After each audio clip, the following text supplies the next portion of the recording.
I thought there wasn't any password for Marriott Public. It needs a password. I'm connected.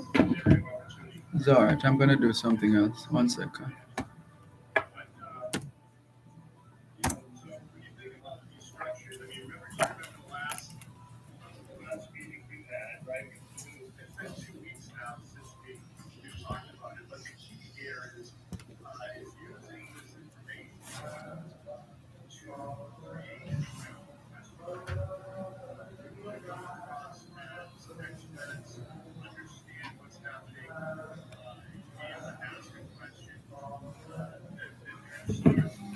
Standby studio.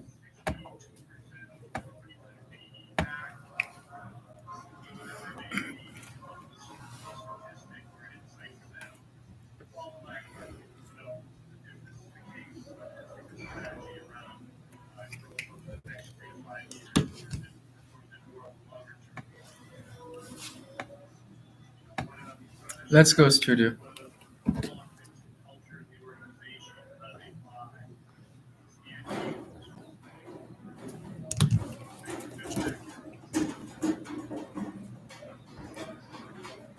The dawn, the crimson tinted, comes out of the low, still skies over the hills. Manhattan's roofs and spires and cheerless domes.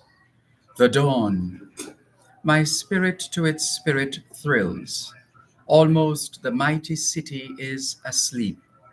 No pushing crowd, no tramping feet.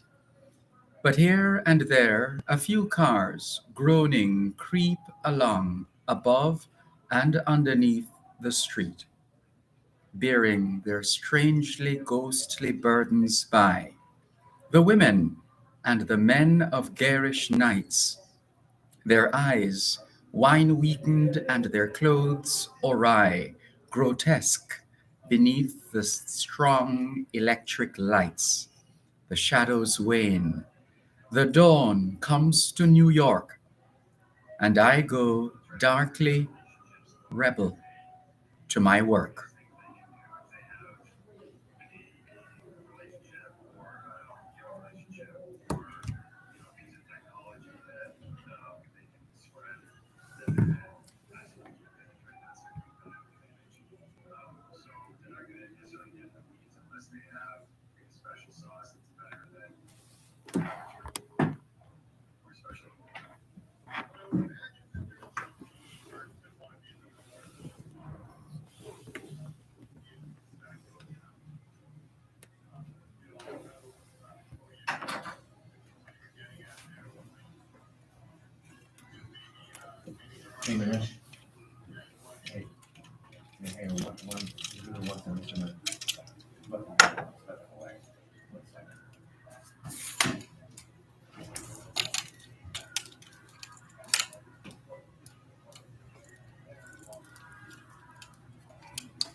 Check the messages.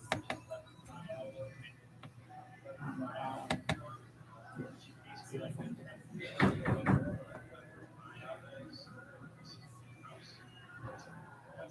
Let us know urgent. So we find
Let's go, studio.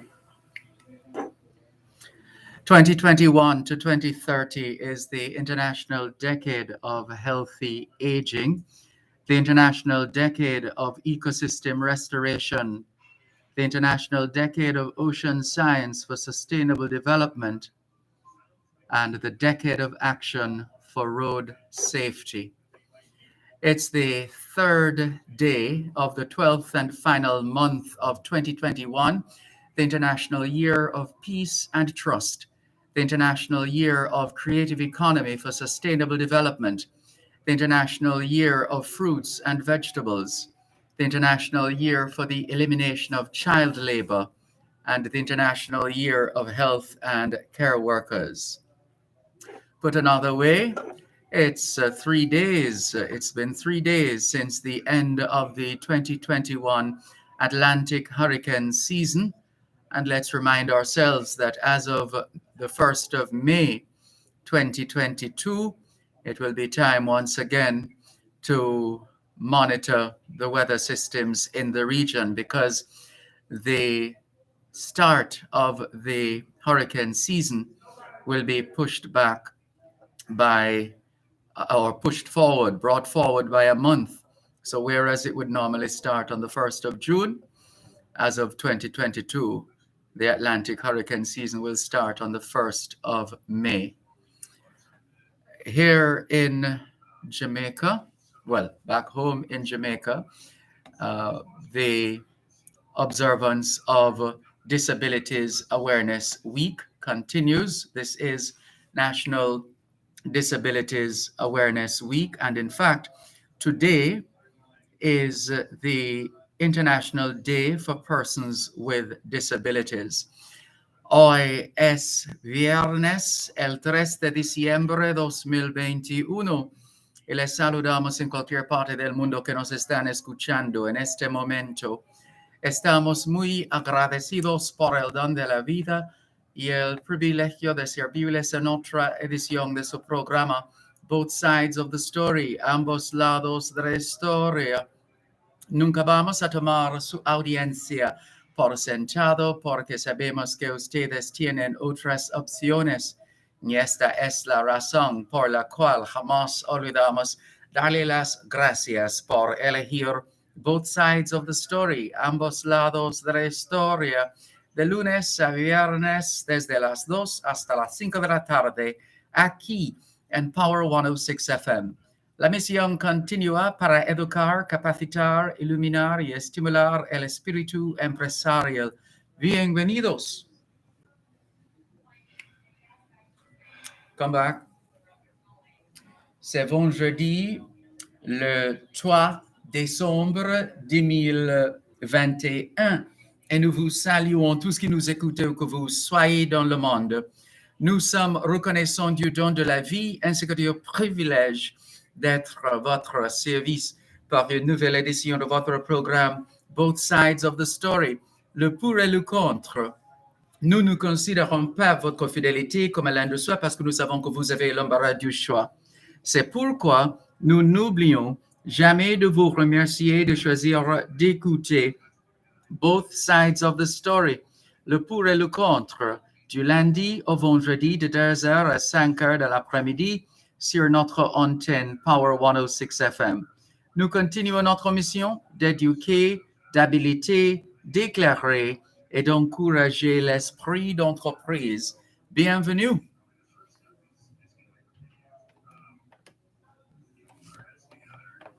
Come back. All we're saying is it's Friday, the 3rd of December, 2021, and we greet you well wherever in the world you are listening to us right now.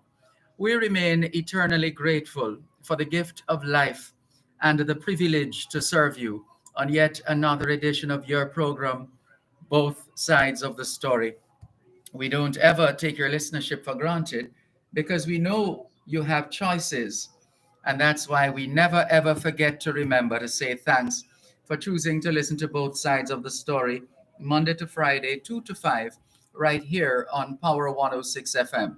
The mission continues to educate, empower, enlighten, and encourage entrepreneurship. Welcome.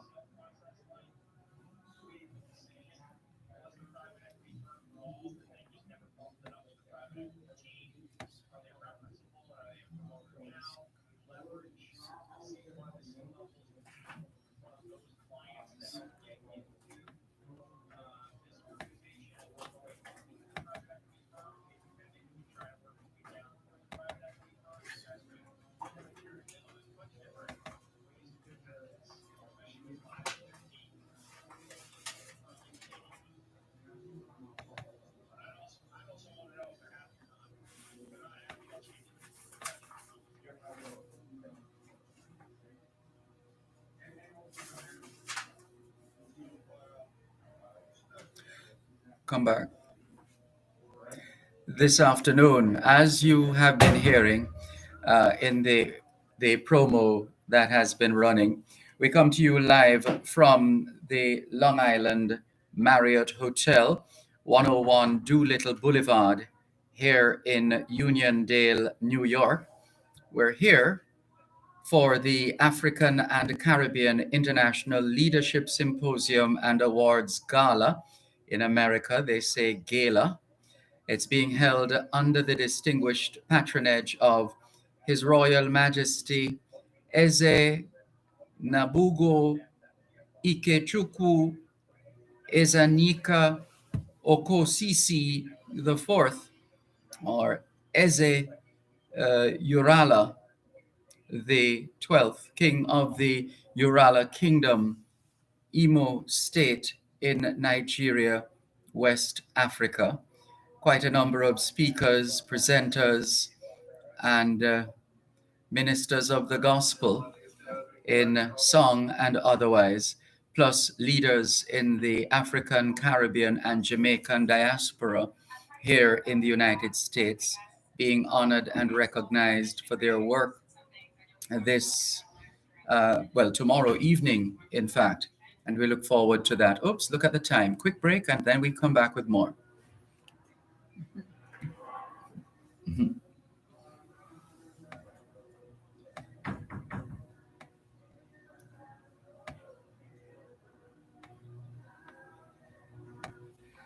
16 minutes past 2 o'clock in the afternoon.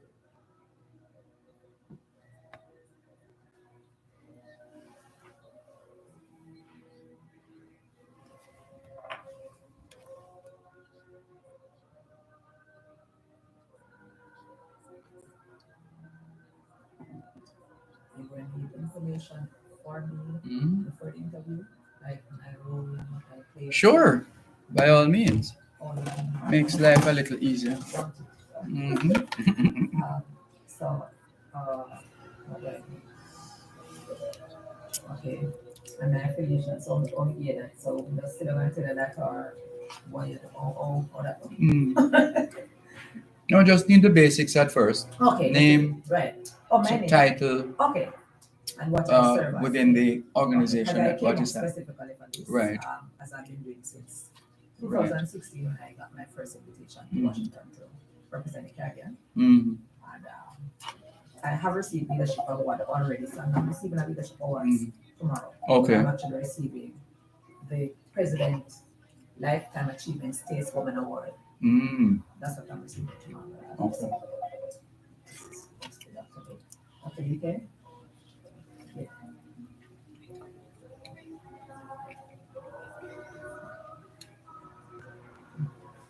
Mhm.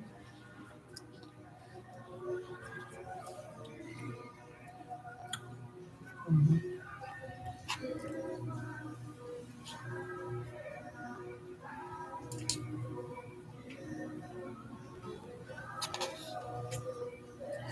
Mhm. Mhm. Mhm. Mhm.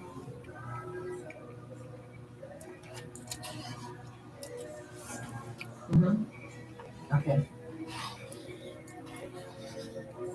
sure.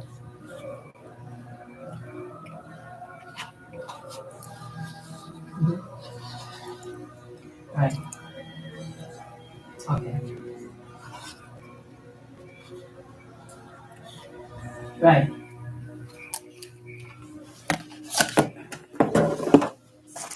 Mhm.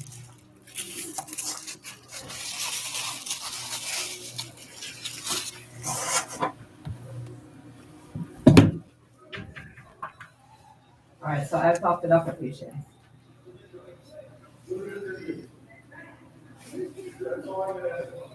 Okay. Let's go, studio. I need somebody to speak on human trafficking. Thanks a lot for staying with us here on this special edition of your program, Both Sides of the Story, Power 106 FM. I'm Dervan Malcolm. We're live, as we've been telling you, from the Long Island Marriott. That's Long Island here in New York. The Long Island Marriott Hotel is at 101 Doolittle Boulevard in Uniondale, right here in New York. Let's just greet those of you who have joined us already online. Hello to Violet White, who's out the blocks pretty early. She says, "Good afternoon, Dervan. How are you managing the crowd?" No crowd to speak of per se, for obvious reasons, COVID-19 and all.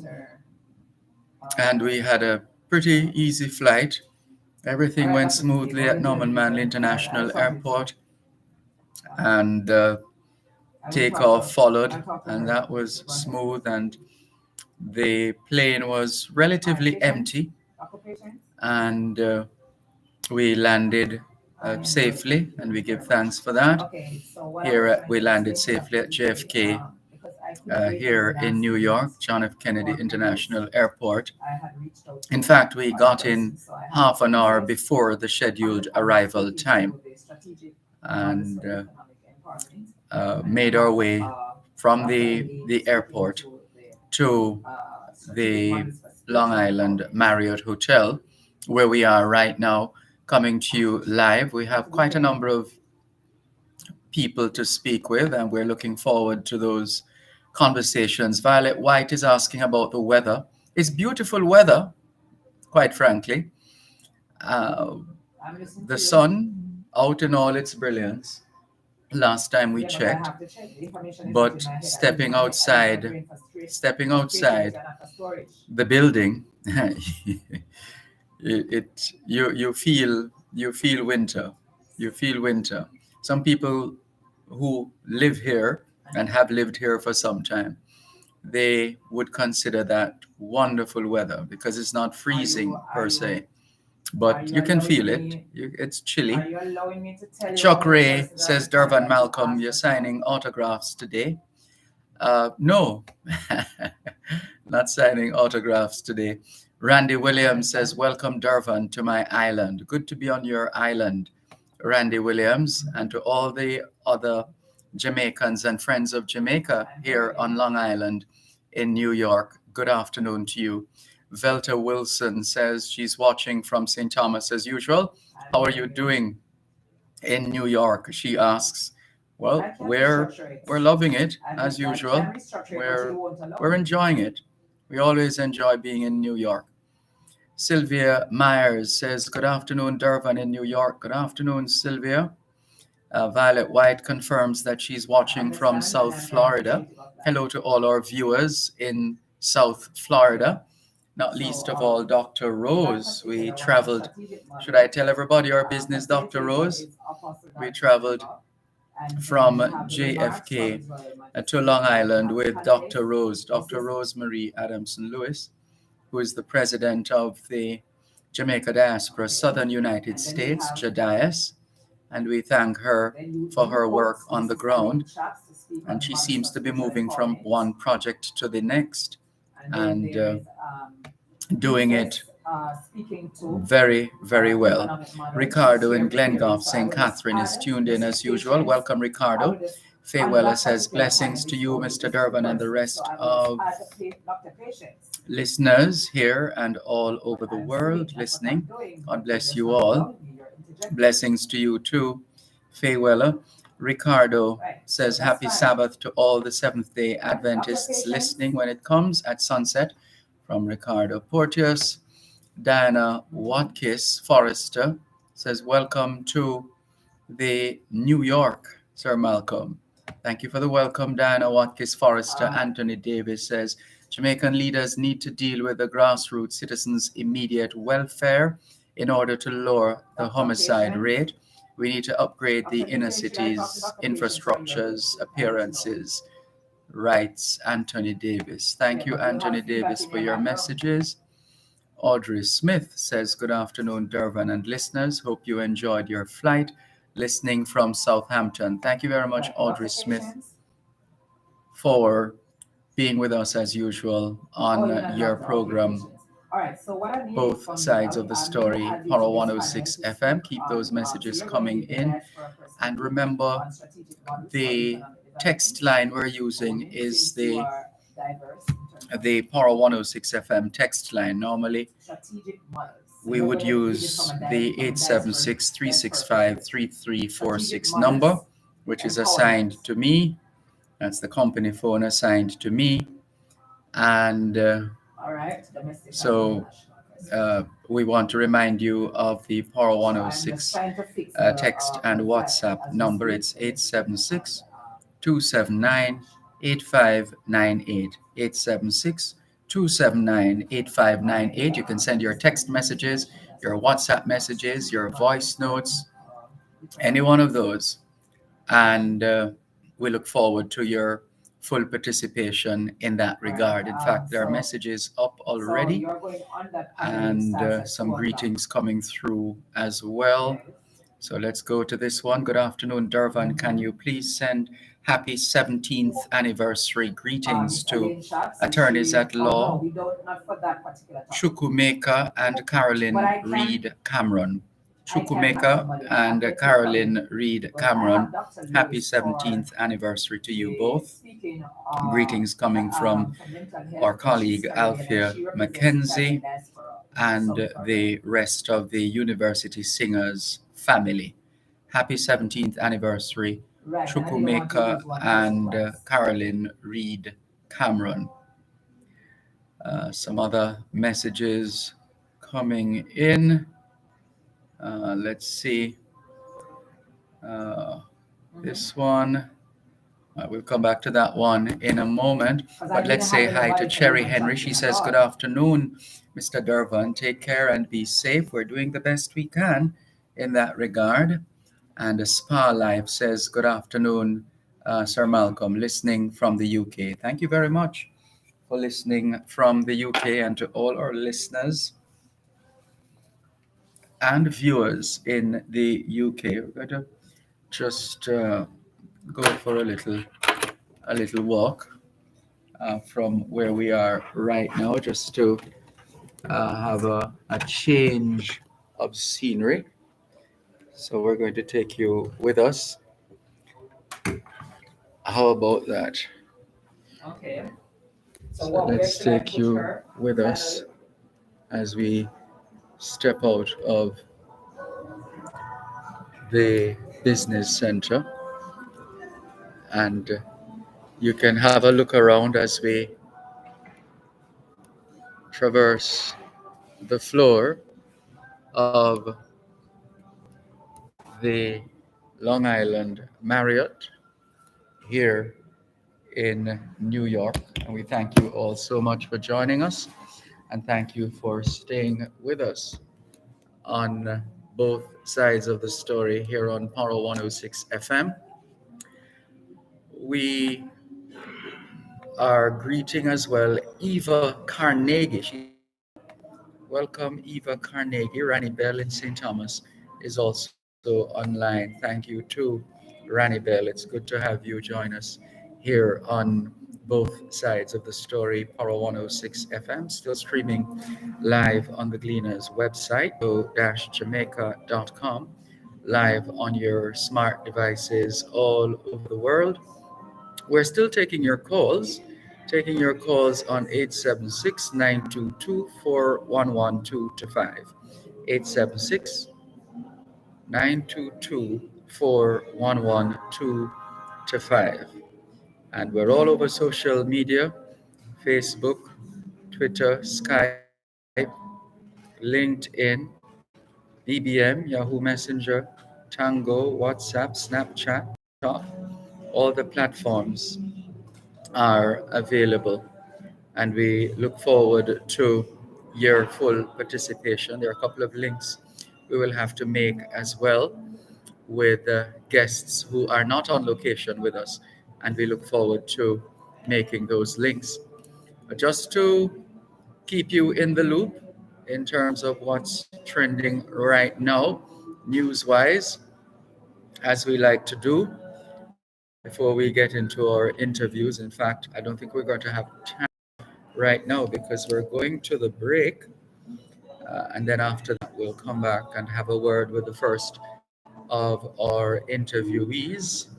So let's get ready for that in just a moment as we continue with more right here on your program, Both Sides of the Story, Power 106 FM, still streaming live on the Gleaners website, go-jamaica.com, live on your smart devices all over the world.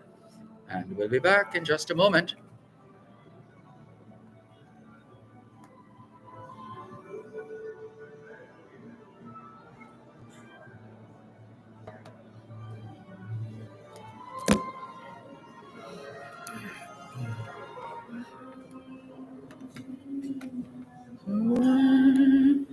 Christmas, just like the ones I used to know.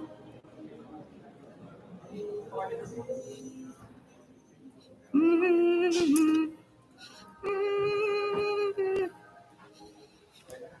May all your Christmases be white. Yes. Oh, okay. I'm fine, thank you. Okay. Never mind. I can hold my own. I can hold my own. All right. So what I was saying is that I haven't got anybody for human trafficking just yet. So it would have been nice if I was able to get somebody to speak of human trafficking. So I'm going to put you there, and then if I need the help on the strategic models for economic development, economic empowerment, then I also ask your input there. But I'm going to put you, but I'm going to put you specifically to the third panel that deals with mental health and violence against women and children and sexual abuse and human trafficking. So we have Dr. Rosemary who is speaking on mental health and violence against women and girls. I am speaking on sexual abuse. I'm a psychologist. I'm speaking on sexual abuse, and you could speak to it from my perspective. We can all do that, and I can speak to it from a Italian perspective, and you speak to it from the African perspective. It's a panel. It's a panel, but you get a few minutes to present, and then we wrap with the panel. So you present your perspective, and then the panel. So each presenter gets 10 minutes, right? And then we have time for Q&A from the audience. All right? Just prepare yourself. Prepare yourself. Just prepare yourself. Dr. DK is throwing you in at this stage. But what I need from you, though, patience, is I need you to send. Okay, so goodness would already have your headshot and your married, right?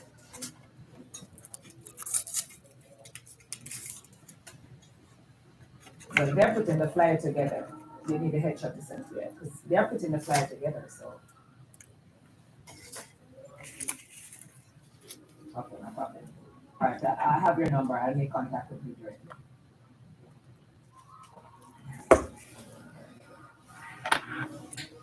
Generally, we're looking at how it affects women. Yeah, because this is a female. This symposium is a women's symposium. Right. Let's so go. enough women and children.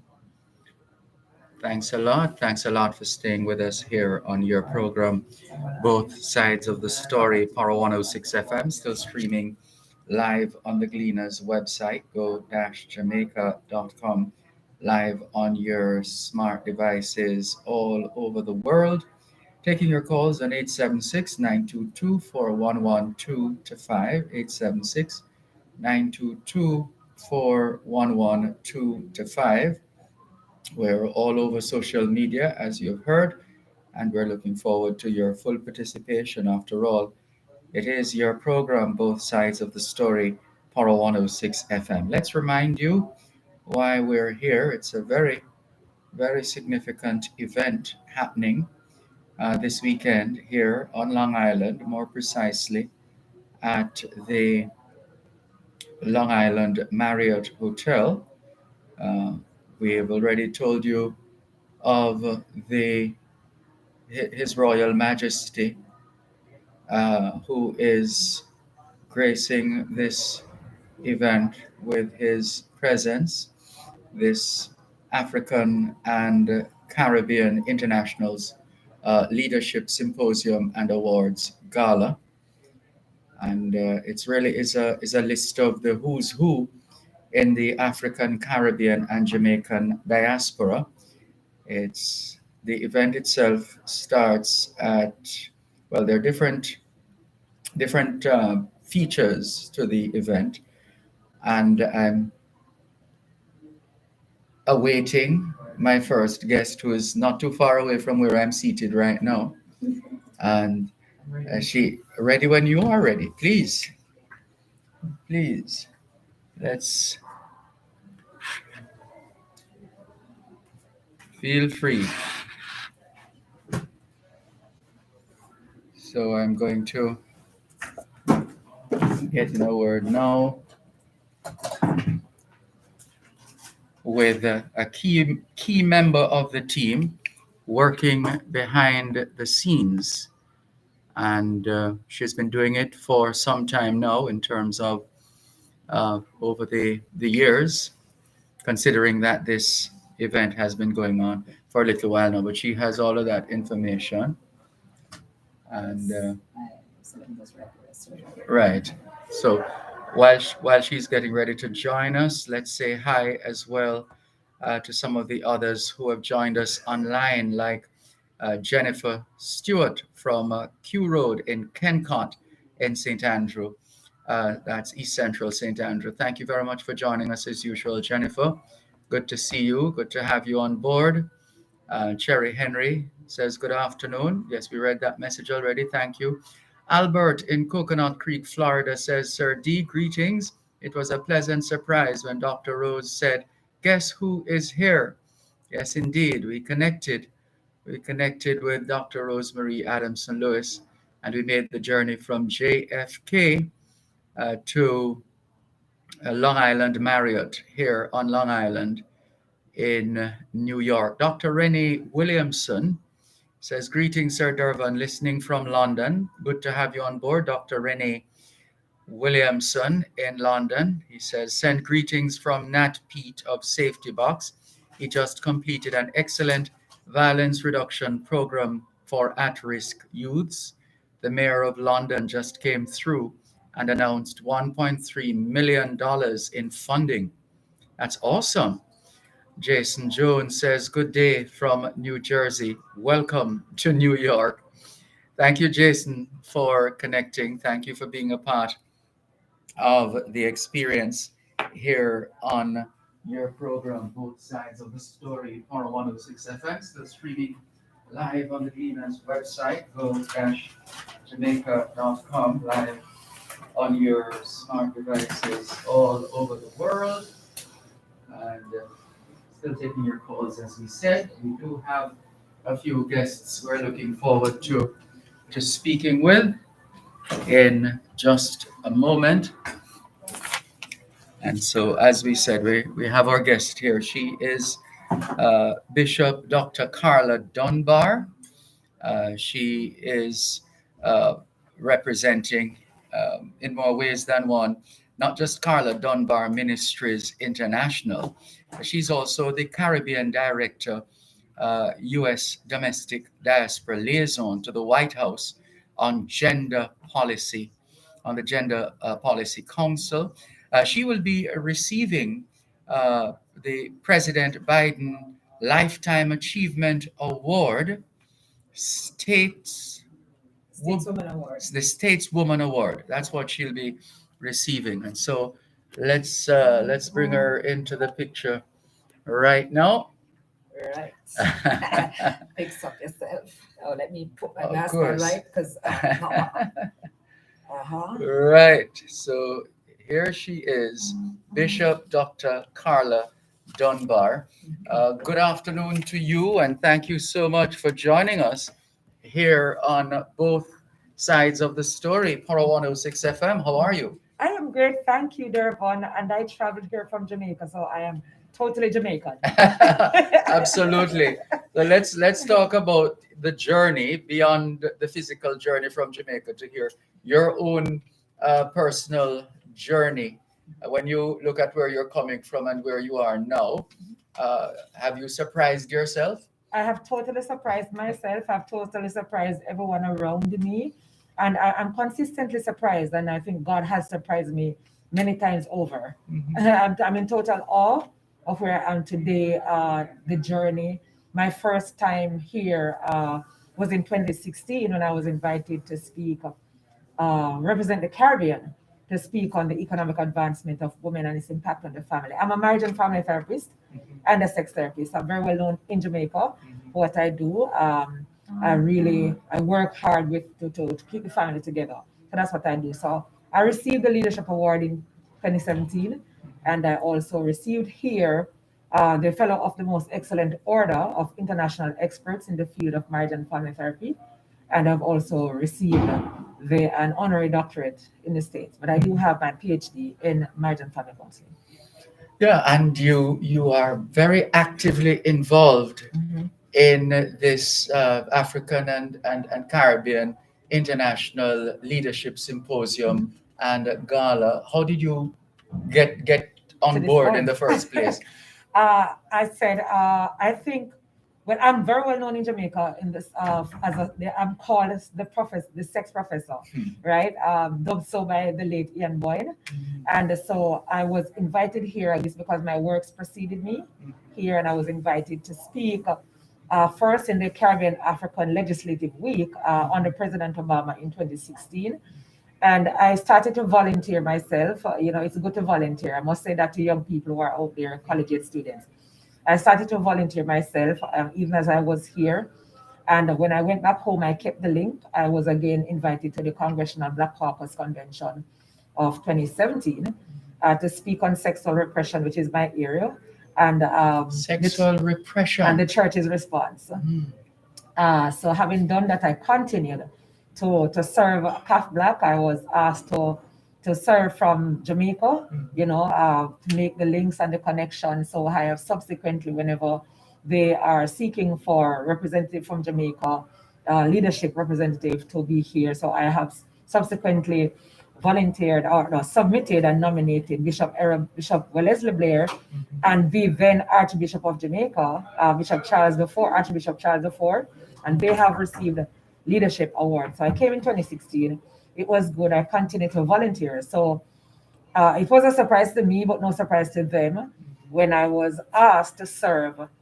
Just August of this year, I was appointed as a Caribbean Director, Domestic and U.S. Diaspora, and liaison to the White House on Gender Policy Council, and then subsequently received the notation that I would be given the President Biden's Lifetime Achievement Stateswoman Award.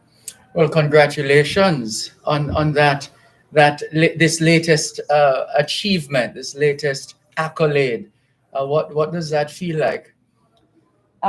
Words cannot truly express. Dervan, as you'd have realized, to be able to be here, and not just be here, to be in the presence of kings is Royal Majesty. I had breakfast with the king this morning. I was actually asked, and that's another thing. I said God set me up, and the Christians will understand. I was just yesterday. We realized that I was the only one here from the Caribbean African Leadership Conference who would have been on location when the king arrived. And so I was asked to receive the king at the airport and travel with him in his limousine here to the hotel. And I graciously and very humbly accepted that. And I think it's such a privilege. It's not one of those things, Dervan, where you're coming from. I'm an inner city girl, by the way, born in Jonestown. So I'm an inner city girl who has made a lot of wrong turns. And just to see how God has elevated me, and I still want to remain humble, but words cannot express. My children are home, my staff.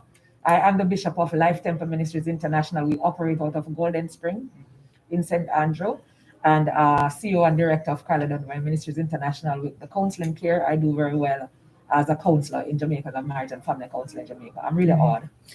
Well, since you're on the subject of marriage and the family, there was a time when Jamaica, let me see if I can remember where we were, I think it was number 5 in the world for the most marriages.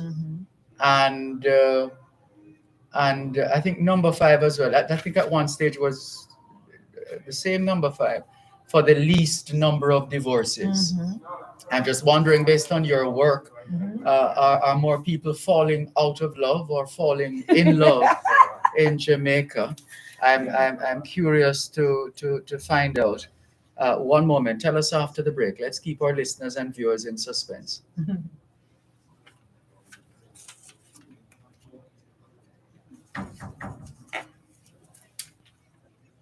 So this is still live. This is both YouTube and Facebook Live. So they're both going out at the same time.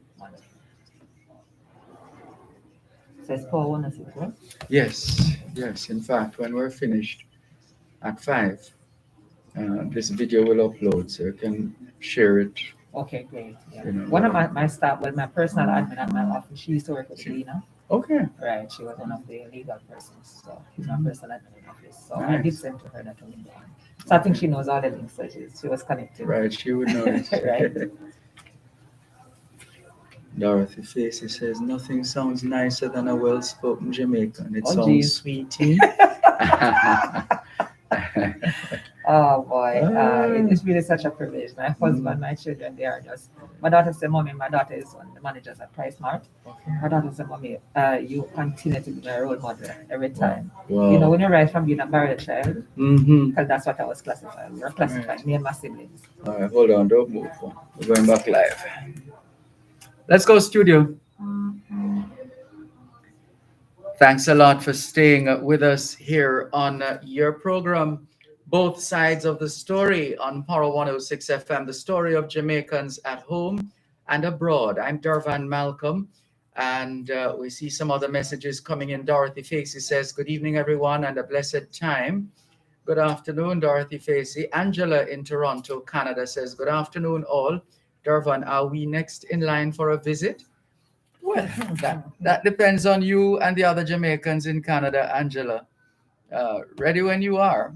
Dorothy Facey, in listening to our guest just now, says, nothing sounds nicer than a well spoken Jamaican. It sounds sweetie, and that's in reference to Bishop Dr.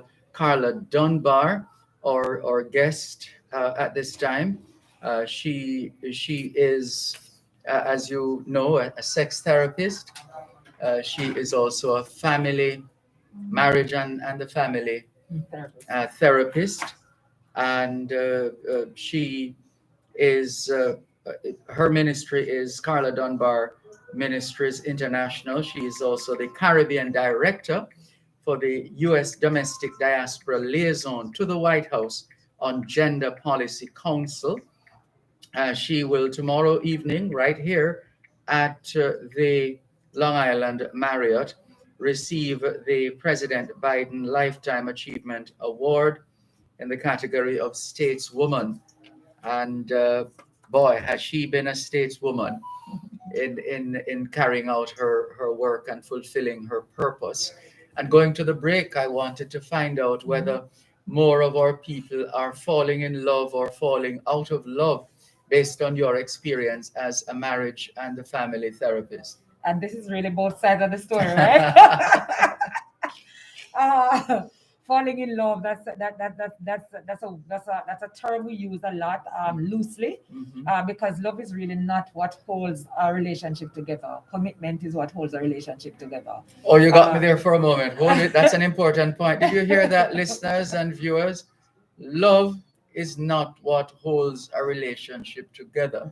It is commitment. Yes. Say some more on that for those people who still don't get it, please.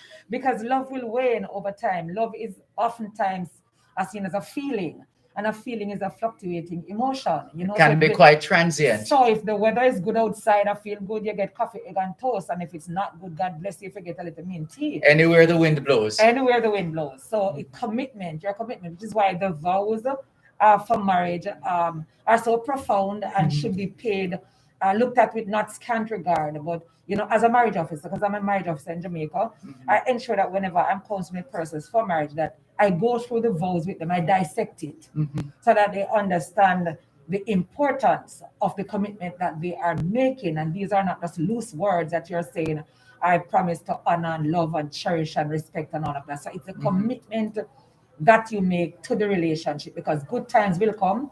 The rubber will meet the road. You will ride on the rims when the rubber gets flat, and it is your commitment that is going to hold you together. My husband and I, we share over 40 years together. What?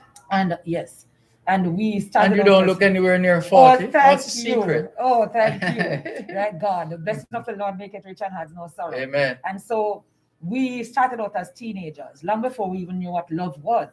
We started out as teenagers. We grew, we matured into the relationship. We were committed to providing our children with both parents.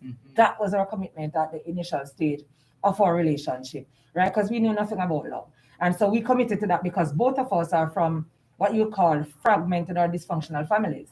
And we didn't want our children to experience that. So we made a commitment. We stuck to the commitment when we didn't feel like we loved each other, when things were going bad, when bad things were happening in the relationship. And I'm also saying to persons, just because bad things happen in your relationship, it's not a reason for you to cop out. Bad things happen all the time. In good weathers, you have in good seasons, you have bad weathers, you know? So it happens. So you just have to be committed to the task. If you know what your goal is, one of the things I say to families, you must have a mission statement. Don't just allow the church and organizations to have a mission. You must have a mission and a vision as to where you want your family to go, and put those core values in place and allow those core values to drive you and to propel the family to where it needs to go. So yes, people are still falling in love. I know we have pockets of places where you say divorce rate is very high, and some of my colleagues would argue with me on this to say that divorce rate is so high, but a lot of people are getting married. I have been performing marriage, and we have so many marriage officers in Jamaica. A lot of young people are getting married.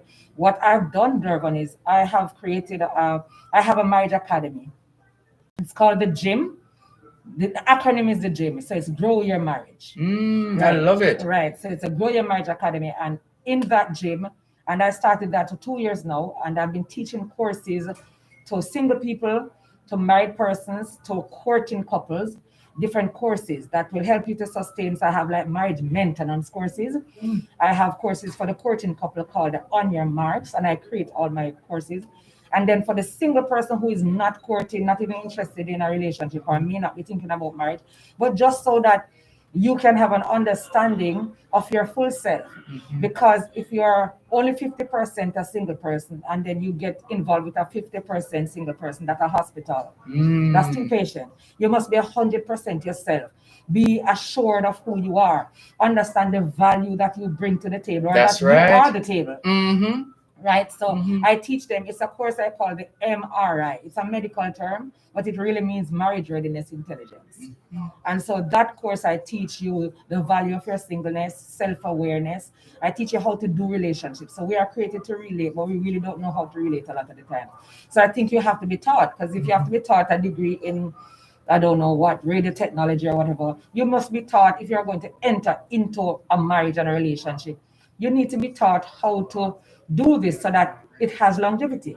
And that is why a lot of the times we have a lot of divorces and a lot of breakups, because people have expectations going in and they are not even too certain as of what will keep the marriage together or the relationship together. And then we so want people to be like us. Yeah. You know, so it's so many dynamics. Absolutely. Marion Brown says, wow, hard work pays off. I agree with her. It's commitment that makes it work.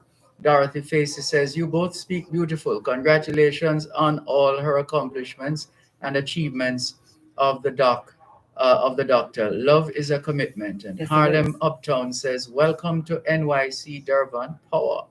Thank you. Thank you very much. But before, I know you're busy working, and I feel a little guilty pulling you away from your work, because I know how important your work is to making sure that this is another successful Right. experience, because it's more than just an event; it's an experience, It's an isn't it? experience, and I'm responsible for the Women's Symposium, which comes up tomorrow. Right. I want to come to that, but just bring into the loop some people who are joining us now, who are wondering what's the big deal, what's happening at the Long Island Marriott tomorrow evening, and indeed all day tomorrow. All day tomorrow, in fact. Just and you did start out earlier on by giving us some background, but from the standpoint of the program of activities for tomorrow, what is that looking like, and who's invited? Okay, so everybody's invited. You can go to Eventbrite.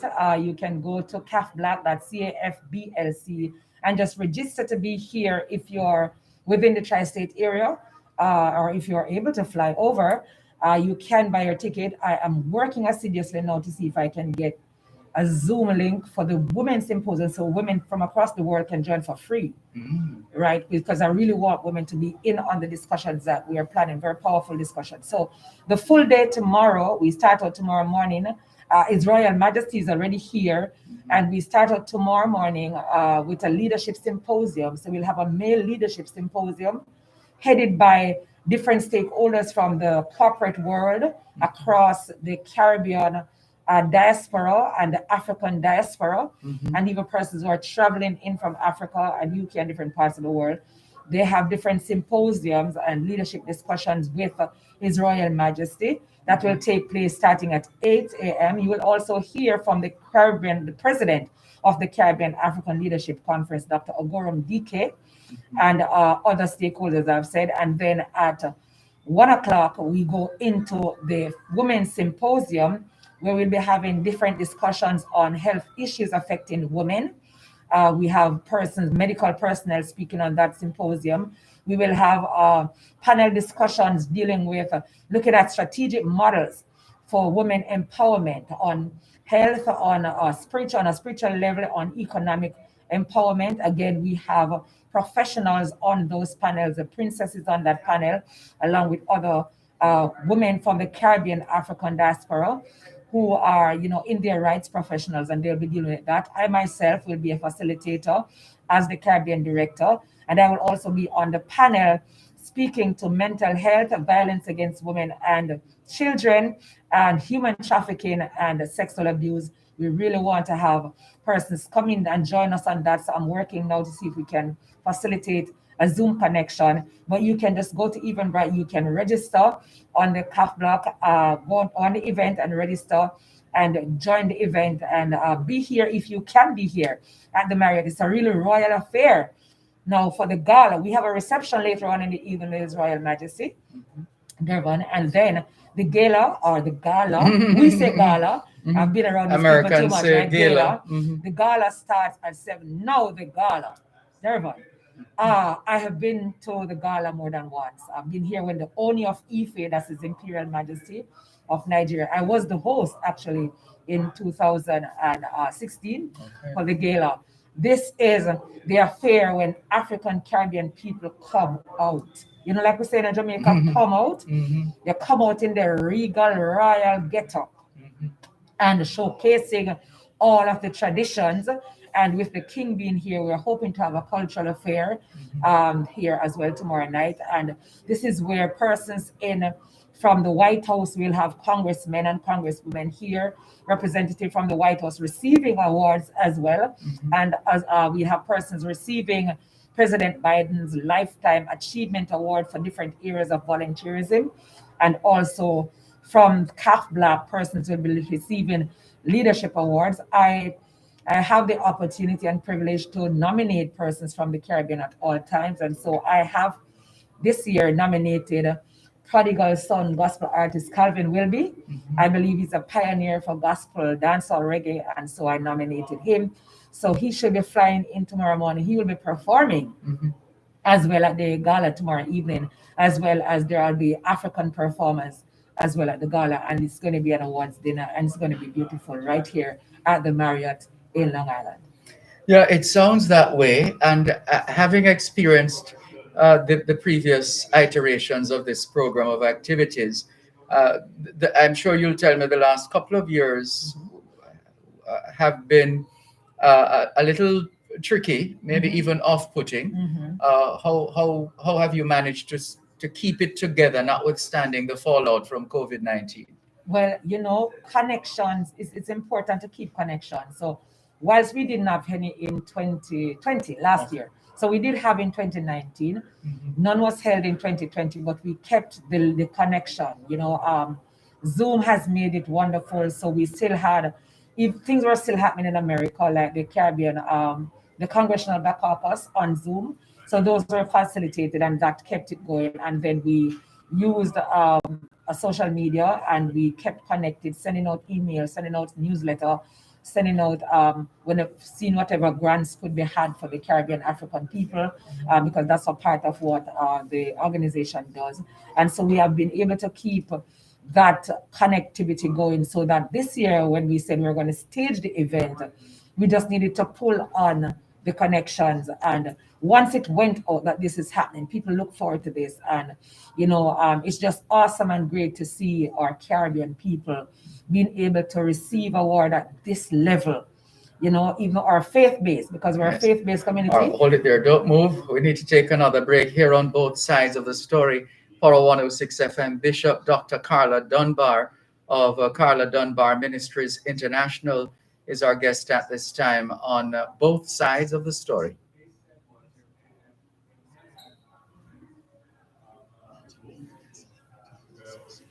Great. Ian Boyne had said to me before, and they didn't know. He said, Carla, you know, say she was in America, then grab you for a long time. Jamaica, I don't know if you do it, you know. When I was received, he was the fourth person that told me that I'm going to receive an award in America before Jamaica. Well, I've not received any award in Jamaica. And so when I was receiving my first award here, he was in the hospital. And I video called him and said, yeah, you prophesied, and he came true. Yes, he was in the hospital and he died like a few days later. When as soon as I reached out, I got his wife called me, he died.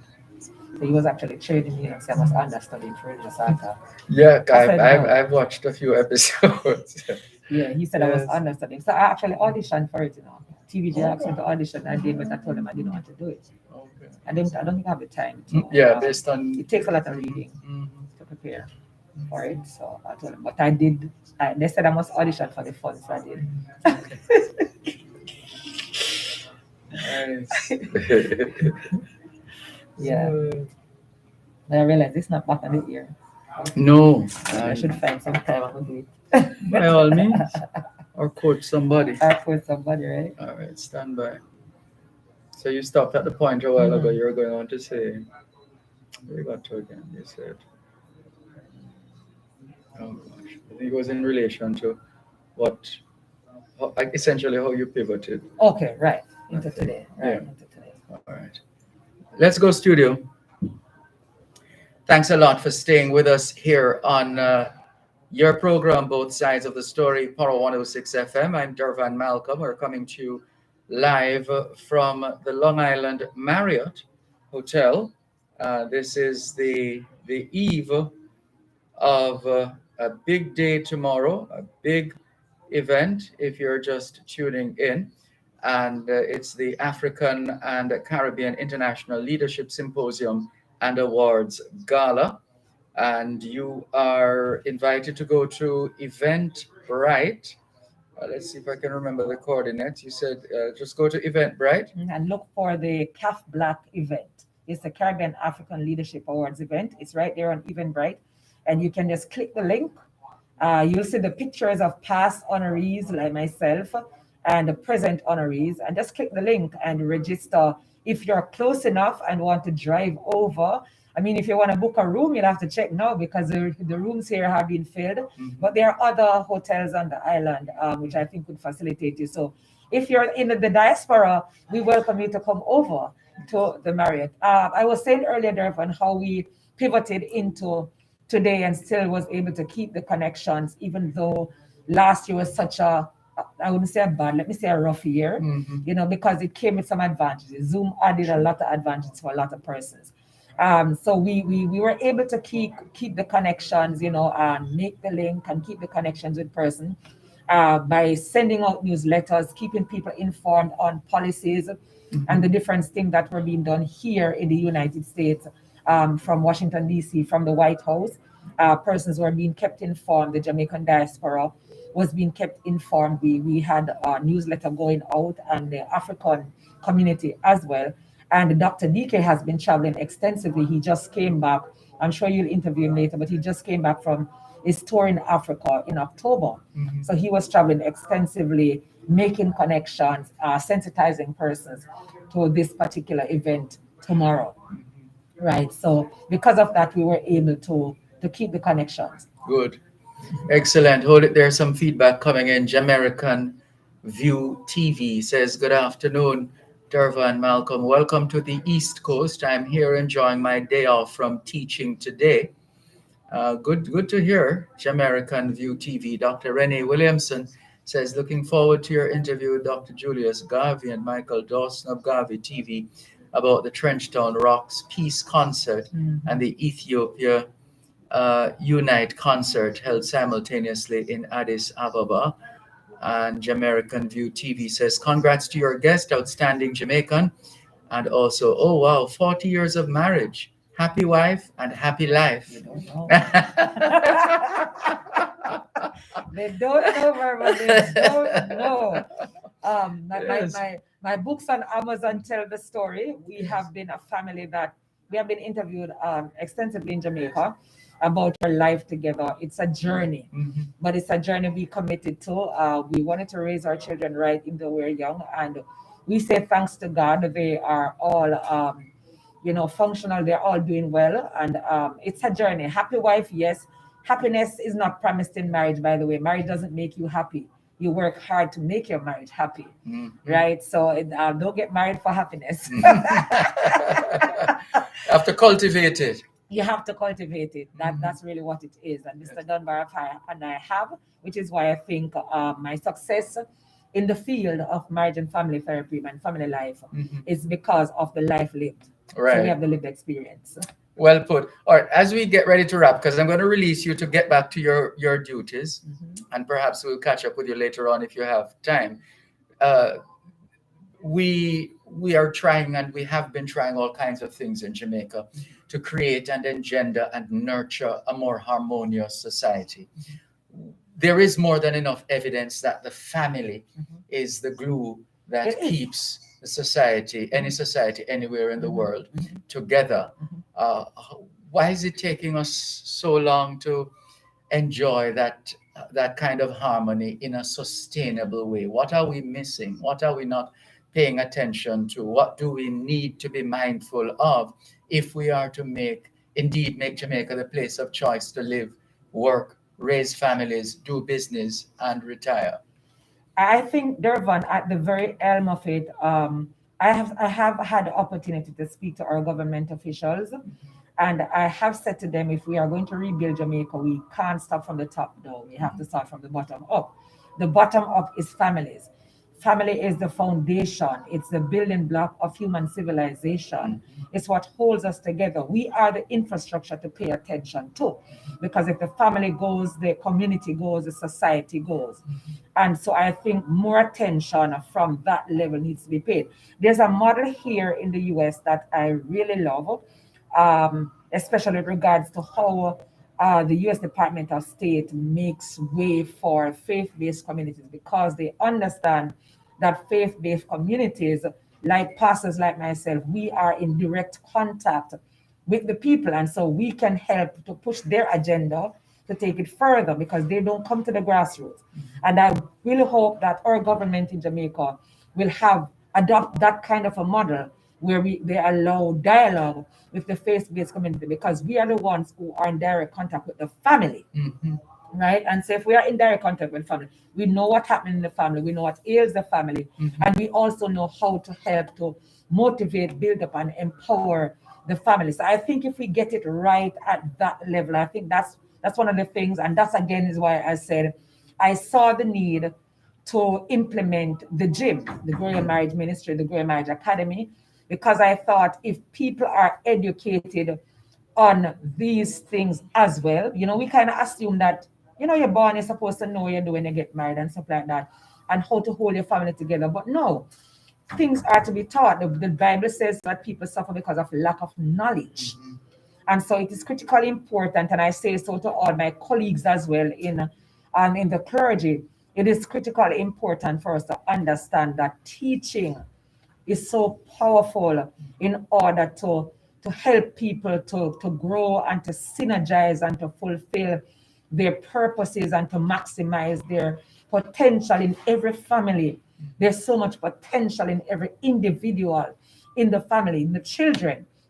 And so we need to start there to educate and to empower the family and ensure that there are programs in place in our organizations. I pastored for 21 years in the Church of God of Prophecy, and I recently resigned because I just wanted to focus fully on the family. And so the movement that I've started, it's not just a church, a movement that I've started in Golden Spring is really just a family focus, family integrated movement, because I want to be able to, I recognize the importance of family. If you can hold the family together, you can hold the community, the church, the school, and the nation. And definitely, if we can do that, then Jamaica will become the place where we can live and raise our families and do business. No doubt about that. You've written tell us about the books. Okay. Or remind those of us who know, enlighten those who don't. Okay, so 3 pieces of my works are out there on Amazon.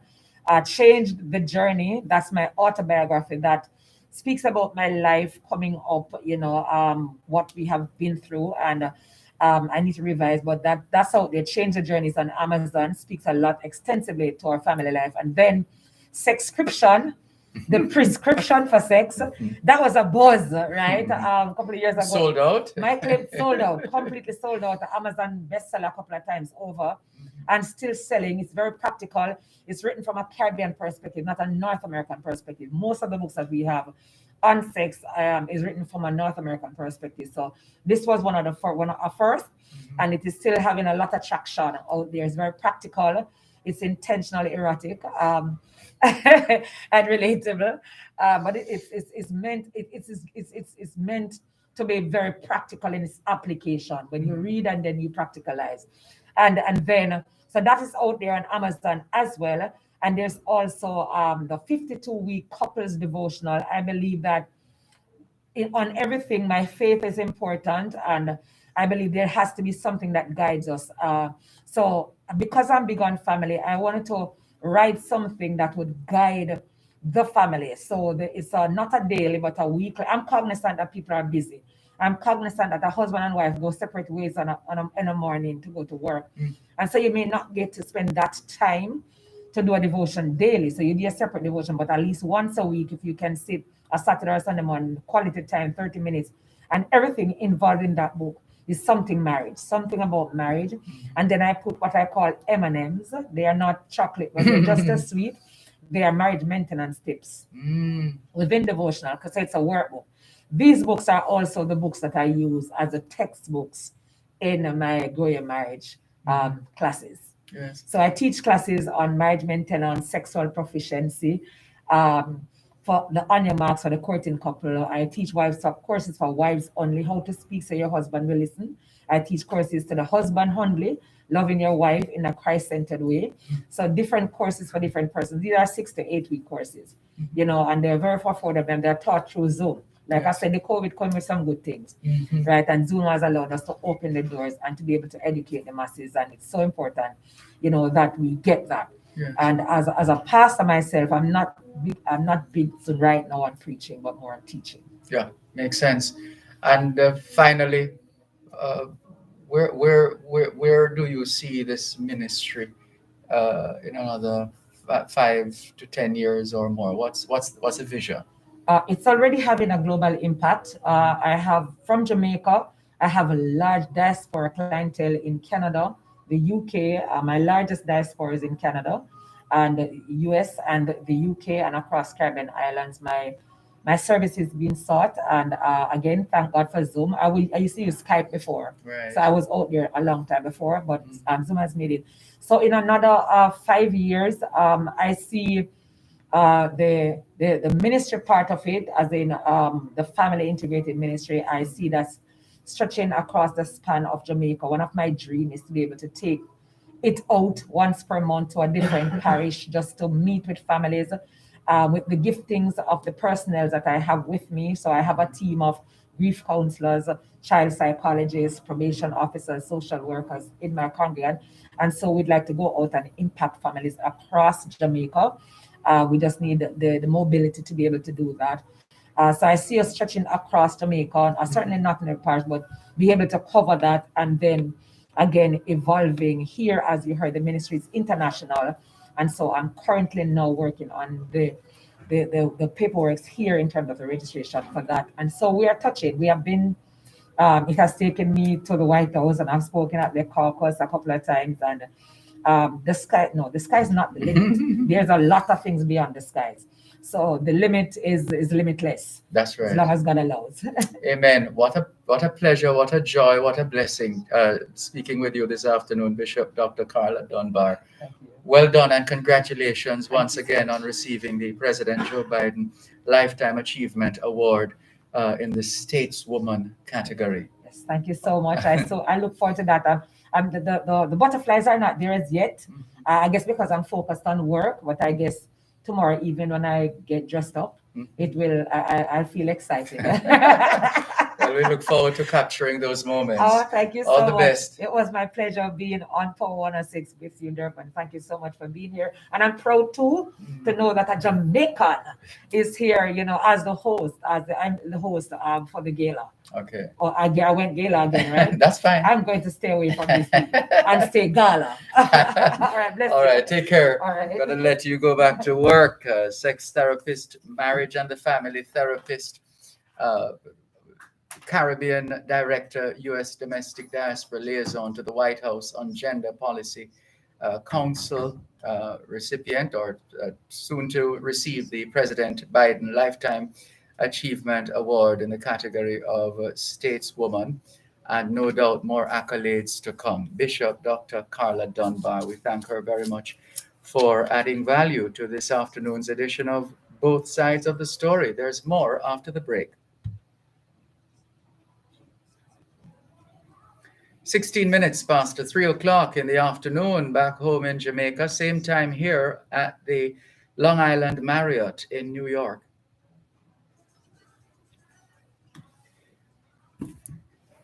I can see more books coming. Yes, it's just the time to write them. Yes. And I've written both my books in 5 days now. Two of them. I In just get what? 5 days on the North Coast. I think it's a gift. I My just word. get 5 days at one of the hotels on the North Coast. They give me 5 days, and I sit in the room and I just write. It's in me, and I just get the time. Yeah, once I'm quiet, I write. Nice. And like I said, this for me is showing people that it doesn't matter where you start, it's the fact that you have started, you know, because me being a married child, me not even had parental guidance, me not having a father, did not daunt the prospects for my life and my plans. It obviously prepared you. It has. Yeah, tell them I'm a product of my past. I'm not a prisoner to it, but I'm a product. Well put. Yes. Let me not disturb you further. Do what you have to do.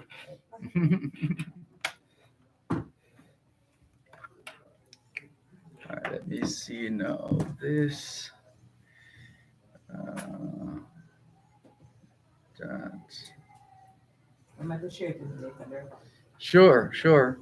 I mean, it will be there anyway, but I'll be happy to copy and paste it. I would be grateful. I'm not going to go there. Yeah. All right, I'm going to check with the king because I needed to come back in time for the interview. Oh, yes. Oh, yes.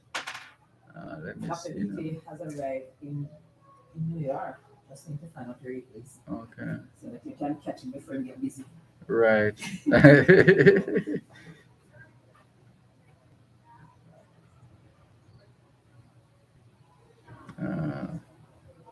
What do I need to message?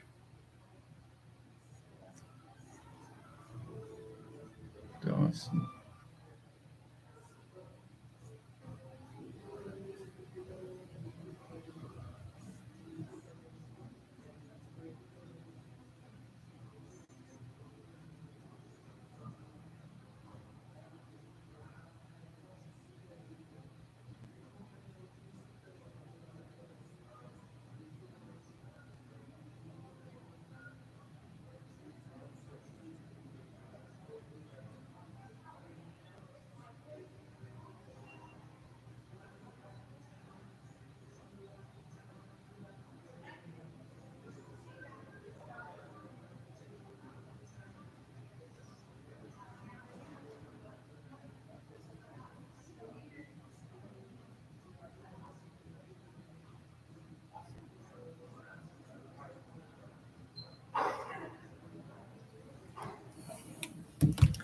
Let's go, studio. Thanks a lot for staying with us here on your program. Both sides of the story, Power 106 FM, still streaming live on the Gleaners website, go-jamaica.com, live on your smart devices all over the world, taking your calls on 876 922 411 225, 876 922 411 225. If you have anything to add to or take away from that which you have heard so far from this special broadcast, feel free. The lines are open, or whatever else is on your mind, and keep the messages coming in as well. And let's see. Let's go to this message from Albert in Coconut Creek, Florida. He says, it's good to see how the African and Jamaican communities have joined to make the most of the collaboration of both sides. Are the Afro-American population involved in this group? That's the question from Albert. And perhaps we'll get through to that one a little later on. Dean says, happy birthday, Power 106. Yes, that was the 1st of December, and Power 106 FM turned 29. Thank you very much, Dean. And let's see. Dorothy Facey says, yes, amazing. I was privileged to have traveled to both Ghana and Nigeria and to see our similarities, customs, and our physical features. Amazing, says Dorothy Facey. Thank you very much, Dorothy Facey, for your message on Facebook Live. Diana Watkins Forrester says, I would have loved to have attended tomorrow, but prior commitments Those of us in the tri-state area, please show your support. Please show up and support, says Diana Watkins Forrester. Thank you very much for your message, and all the others who are messaging us. Thank you. Keep those messages coming in. Remember the text line, which is the Power 106 FM text and WhatsApp number. It's 876 279 8598. 876 279 8598. You can send us your email messages, both sides 106 at live.com, both sides 106 at live.com. And we're all over social media, as you are well aware. We'll come back to that in a moment, responding to multiple messages on multiple platforms here on both sides of the story. Power 106 FM. Hello to Dr. Kevin Brown in the UK. There's a presentation that, let's see, Ghana tourism, since it was mentioned a while ago. Who mentioned it? Was it, I think it was it Diana who mentioned the experiences in Ghana, etc. Well, almost on cue, there's this event, Ghana Tourism Authority, in conjunction with Access Media and MQF, proudly presenting Beyond the Return under the theme Linking Arts and Culture to the Return Agenda. And it's scheduled for Sunday evening at 7 GMT. That means it would be midday Jamaica time. The keynote speaker, the Honorable Dr. Ibrahim Mohammed Awal, Minister of Tourism, Arts and Culture in Ghana. And the panelists will include Akwasi Agyeman, CEO of Ghana Tourism Authority, Reggie Nboli, artist, UK and Ghana, Sheree Robinson, CEO of Taste Makers Africa, USA, Samini, who is an artist out of Ghana, and Lead Pipe, artist out of Barbados, will also participate. And the host will be Linda Wyo. And there's going to be a live Zoom. You can get more information by going to, well, the Zoom ID is 233-413-1010. That's 233-413-1010. You don't need a passcode.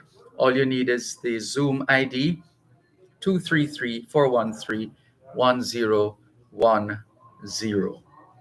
And let's see who else is messaging us here on both sides of the story, Power 106 FM, as we continue the build-up to another event which takes into account the African, Caribbean, and Jamaican diaspora combined.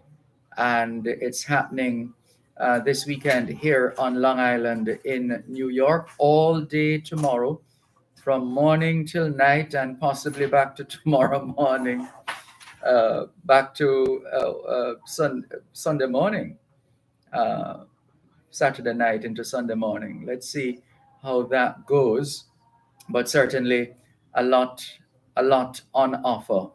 Looking at one of the awards to be presented here at this time, it's very well done, the President's Lifetime Achievement Award, and a few of those will be presented tomorrow evening. And again, in terms of the officials, there are just so many names to call that we're likely to get into trouble calling these names. But it's all happening here at Long Island Marriott Hotel, 101 Doolittle Boulevard in Uniondale, New York. And under the distinguished patronage of His Royal Majesty Eze Nabugo Ikechukwu Ezeanika Okosisi Eze Urala the 12th, King of Urala Kingdom, Imo State in Nigeria, West Africa. So this African and Caribbean International Leadership Symposium and Awards Gala, which takes place tomorrow, will be held under the distinguished patronage of His Royal Majesty Eze Nabugo Ikechukwu Ezeanika Okosisi the 4th, otherwise known as Eze Urala the 12th, King of Urala Kingdom, Imo State, Nigeria, West Africa. And the list of presenters is quite something. Now, in terms of the presentations, they start at 8 o'clock in the morning, looking at vision and mission of the Caribbean and African Faith-Based Leadership Conference. That's in the morning at 8. And then that's part of the leadership conference. Then by 9:30, the subject will shift to opportunities for mission partnerships in global Africa and Caribbean communities. At 11, the focus will shift to strategic models for social and economic development in our domestic and international community. And then between 1 and 4 p.m. tomorrow, Eastern Standard Time, International Women Leadership Forum under the theme Women Empowered for Global Missions. And included in that mix, health priorities among African and Caribbean women, strategic models for women empowerment, violence against women and children, sexual abuse, and human trafficking are all on the agenda. And there will be some Sika University doctoral awards presentations tomorrow afternoon as well. And then at 7 o'clock tomorrow evening, the Presidential and International Leadership Awards Gala, or as they say in America, Gala. And you can go to Eventbrite and look for African Caribbean International Leadership Symposium and make your arrangements to be a part of the experience. Hello to, look at the time. Let's take the break and come back with more in just a moment.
Why are you trying out? I'm tired. Tired of talking? No, we just Sorry, came just a in. moment. Sorry. I'm still here, studio. I went to the washroom. Stand by. All right. Well, we're live. Either way you take it, we're live. Resume.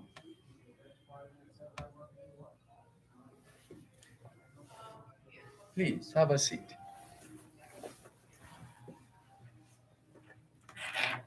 Let's go, studio. Thanks a lot for staying with us here on your program, Both Sides of the Story, Poro 106 FM, still streaming live on the Gleaners website, go-jamaica.com, live on your smart devices all over the world. Taking your calls on 876-922-4112 as usual. The text line, same as the WhatsApp number, which means you can not only send us your WhatsApp messages, your text messages, your voice notes, you can call us via WhatsApp as well. And the WhatsApp number we have been using is the Power 106 FM WhatsApp number and text line, 876-279-8598, 876-279-8598. And there's a gentleman we met in Los Angeles, California years ago. So long ago. Well, apart from the mask, which didn't help in terms of in terms of identifying this gentleman. But he's a man of humility as well, great humility. But we insisted that we had to have a quick chat with him. Ray D, how are you, sir? Well, I'm doing fine. I'm a bit tired. Yeah, what's a journey like from Los Angeles, California to Long Island in New York? It was 5.5 hours it took us, and we have not slept as yet. The room was not ready, Mhm. so Oh, so you're looking to get some shut eye now? Well, if I can sleep, normally I'm not able to sleep during the days. Oh, Yeah, Mhm, but mhm. I'll try to. Yes.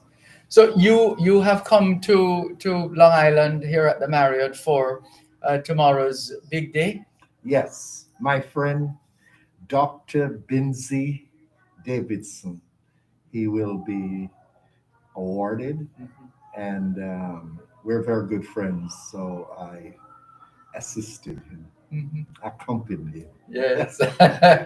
Yes, we saw him earlier on. He has been very gracious. You would think that he's the host of the event. I mean, he's been treating us very, very, very wonderfully well, I should say, here. So, but it comes with the territory. I mean, that's his personality, and we expect no less. And it's a family in Los Angeles, California, isn't it? In terms of the Jamaican community there. Yeah, well, as you know, the last time that we met, you were at Woodley Park where we play cricket.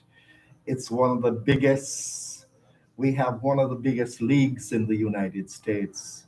I happen to be the vice president for Caribbean Cricket Club, and also I'm on the board of directors for the league, Southern California Cricket Association. And West Caribbean Cricket Club, we have been the champions for the last 3 years, Division One, Impressive. Sorry, you're going to say something else. and we're very proud about it. Very important.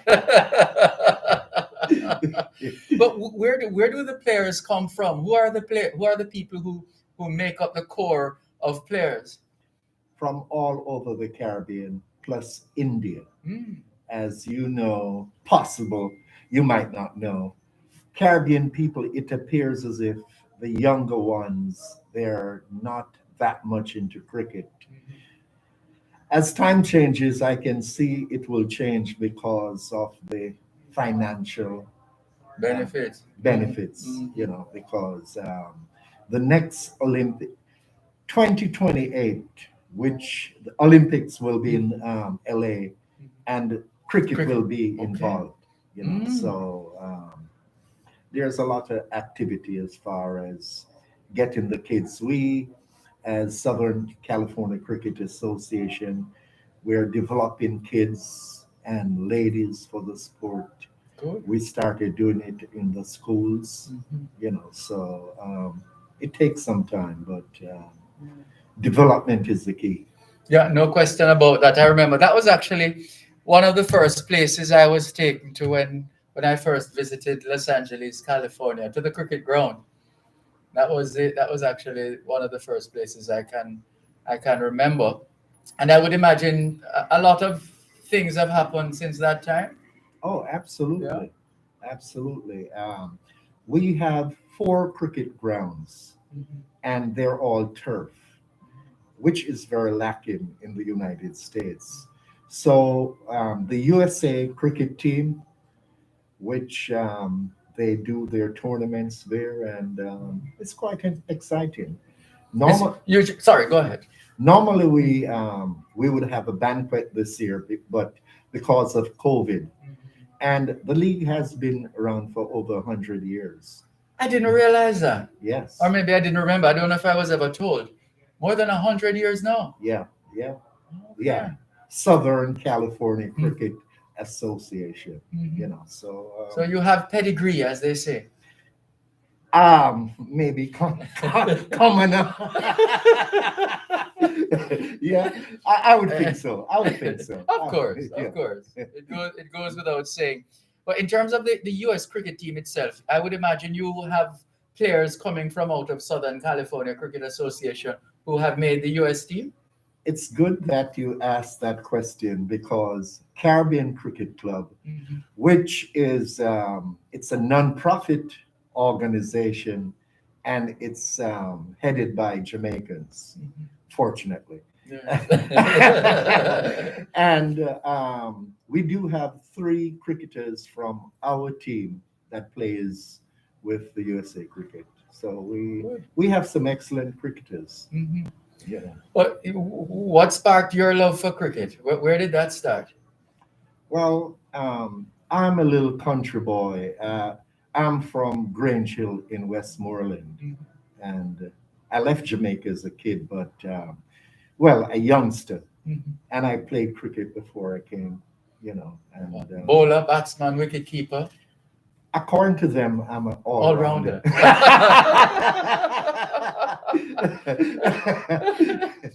No, but with all fairness, I did very well at a young age, and this is a true story that I'm going to tell you. I'm 6 feet 3.5, Whoa. and we used to have like team cricket before I left Jamaica, and I was so overgrown that they said I was overage. So wherever I went to play cricket, I had to walk with my birth certificate. And this is a true story. Whoa. I was so good, at that young age. Right, and it would have given you some kind of advantage in terms of bowling coming from that height, wouldn't it? I would think so. Yeah. I would think so. And not only that, when I grew up really in the Bronx here in New York. Okay. Yeah, because I got here in 1968. So you came from Grange Hill, Westmoreland to the Yeah. Bronx Right. in New York, and then from Bronx to where? To Los Angeles in 1979. And apparently, there's something about LA that has kept you there. Well, I have been fortunate to travel throughout the United States. Mhm. And to me, it's the closest thing next to Jamaica. the The weather, the Mhm. people, the ambient, everything. Yes. Yeah, so Yeah. I enjoy being there. Good. Well, it's good. I haven't been to LA in a long time, but who knows? One of these days. The last time I saw you, Mhm. you might not even remember. Yes. You were the master sermonist for Jamaica Association. The JAAC. See, yes. Yes. At the banquet. Mhm. That was 2 years ago Was it 2? or 3. And you're talking face to face, right? Yes. As opposed to yes, online. yes. Yeah, it would be more than 3, actually. Yes, it would be. Yes, it would be with COVID. Right. All right, hold it there. Let's just take a break and come back. Ray D from the Southern California Cricket Association has decided to spend a little time with us. We're taking up some of his time, but he needs to get some rest after driving for more than 5 hours. To Drive? You didn't drive. It was flying. We flew. Let's take the break and come back. Drive. That might be days, my friend. I see you still holding it very good. I listen to you. I listen to you. Thank you. I Yeah, appreciate that. I listen to you. Yes. Steve encouraged me. Really, listen to you. And Steve has a way of insisting, Yeah, man. Yes. It's, he's a good it's guy. my favorite cousin too. Yeah, he's a good guy. Yeah. He's a good guy. Yeah, oh yeah. Yeah, man. Very So helpful. you're doing this live from here? Yes, yeah, live. The main event. Well, you know what the main event is because that's why you're here, which is tomorrow. So, because I've been asked I've been graciously invited to chair, to MC the program.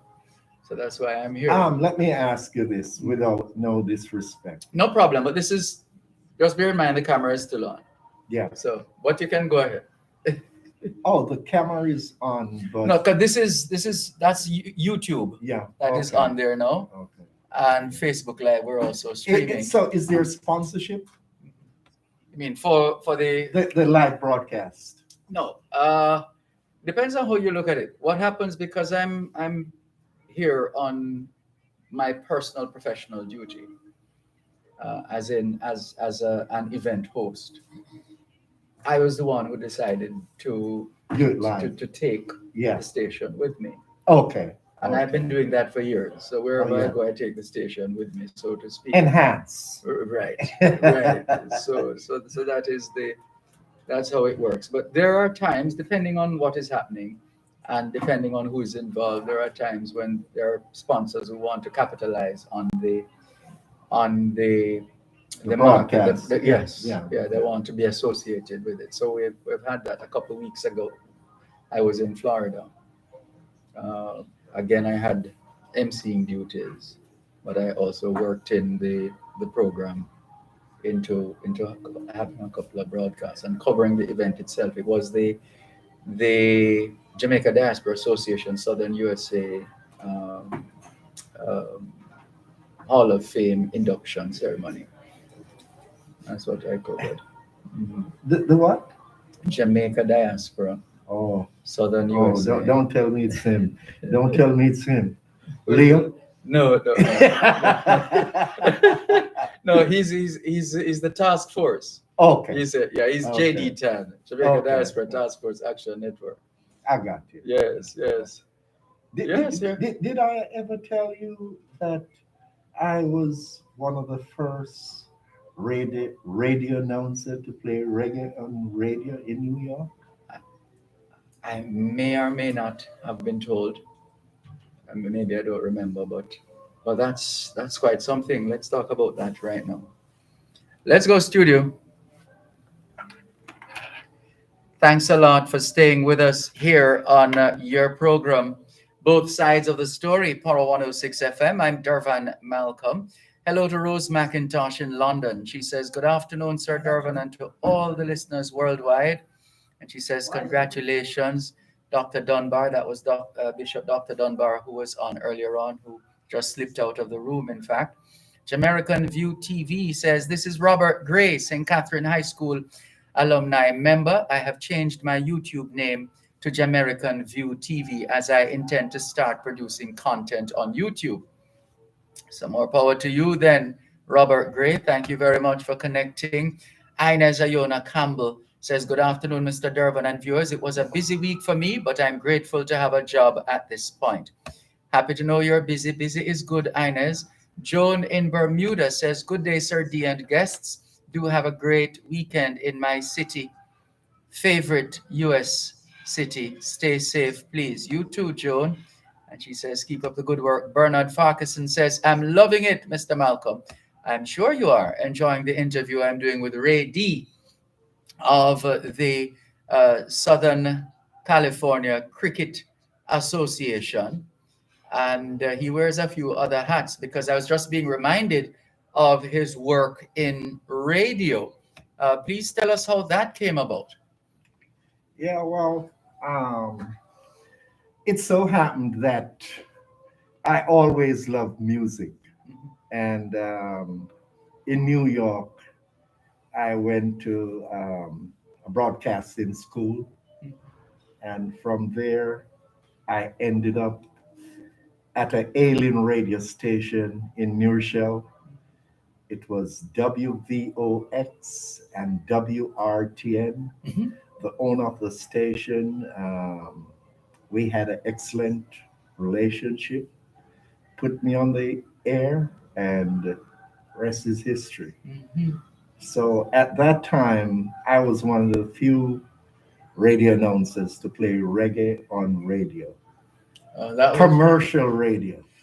Did you realize the enormity of that achievement back then, or was it years after, upon reflection, it hit you that you were a pioneer in that regard?